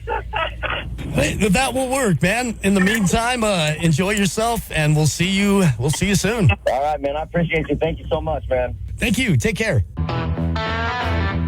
Wes Scanlon. Yeah, Wes sounds good. Wes sounds good and happy. I'm happy to hear that. Tomorrow at Freedom Crossing on Fort Bliss, Puddle of Mudd, special guest Adelita's Way. Good job, Glenn, on the interview. I got a couple of Marvel notes for you here. Ooh, you must be in the Marvel mood after seeing your Deadpool and Wolverine. I've kept a lid on any spoilers. You have to hand it to me. Thank you. It's about time I got some recognition. Harrison Ford plays Red Hulk in the upcoming Captain America movie Brave New World. Are you familiar with the Red Hulk backstory? Because I'm not really. No, not really. Like, when I read comic books, Hulk was green, man. Hulk was always green. I think when I read comic books from junior high and most of the way through high school, I guess, at some point he became Smart Hulk like he was in Endgame. Endgame, right. Yeah, so that had happened. He plays General Thunderbolt Ross. Harrison Ford does. The character ultimately turns into Red Hulk, and it shows this in the trailer for the movie. At Comic-Con, a reporter asked him about the role, and Harrison Ford. At this point, I think Harrison Ford can say anything he wants to, but here's how he responded in a very grumpy Harrison Ford way. Hold on a second. I think I got something else playing. I was still playing the Puddle of Mudd from earlier. All right, so here's Harrison Ford on playing Red Hulk. It took not caring. It took being an idiot for money, which I've done before. I don't disparage it. I'm just saying you have to do certain things that normally your mother would not want you to do, or your acting coach if you had one. But it's fun, and I enjoyed it. I had a great time, and I'm delighted at the response that we got today with the trailer. He's actually kind of lightened up. I mean, Harrison Ford used to be very curmudgeon. He'd always complain about his dialogue and being Han Solo, and But he says you got to be an idiot. He had to do the motion capture where they put the little ping pong balls on you and do all that. Can you imagine an 81-year-old man? What is this? Harrison Ford will never win an Academy Award for acting, but they should give him some kind of honorary achievement thing. I mean, he's a movie star. He is, yes, a great example of a movie star. But has Nicolas Cage won one? Yeah, Leaving Las Vegas. Yeah. Yeah, best actor for Leaving Las Vegas. Another note. Okay, so from the Marvel universe, the Red Hulk is, like you said, Thunderbolt Ross, but that's the father-in-law and longtime nemesis of Bruce Banner. Oh, yeah, right. So his wife's dad, I guess. He marries Betty Ross. Betty Ross, yeah. Betty Ross. Betsy Ross. No, that's the flag lady. So Betty Ross was played by Liv Tyler. In the one where the Hulk was played by Ed Norton, and then they switched it up and put Mark Ruffalo in there with us. Jamie Lee Curtis is apologizing for a comment she made at an interview at Comic-Con last week. She was asked what phase the Marvel Cinematic Universe is in now, and she answered, bad. Jamie Lee Curtis must have something come. Has she ever been in a Marvel movie, Jamie Lee Curtis? I think she's about to be.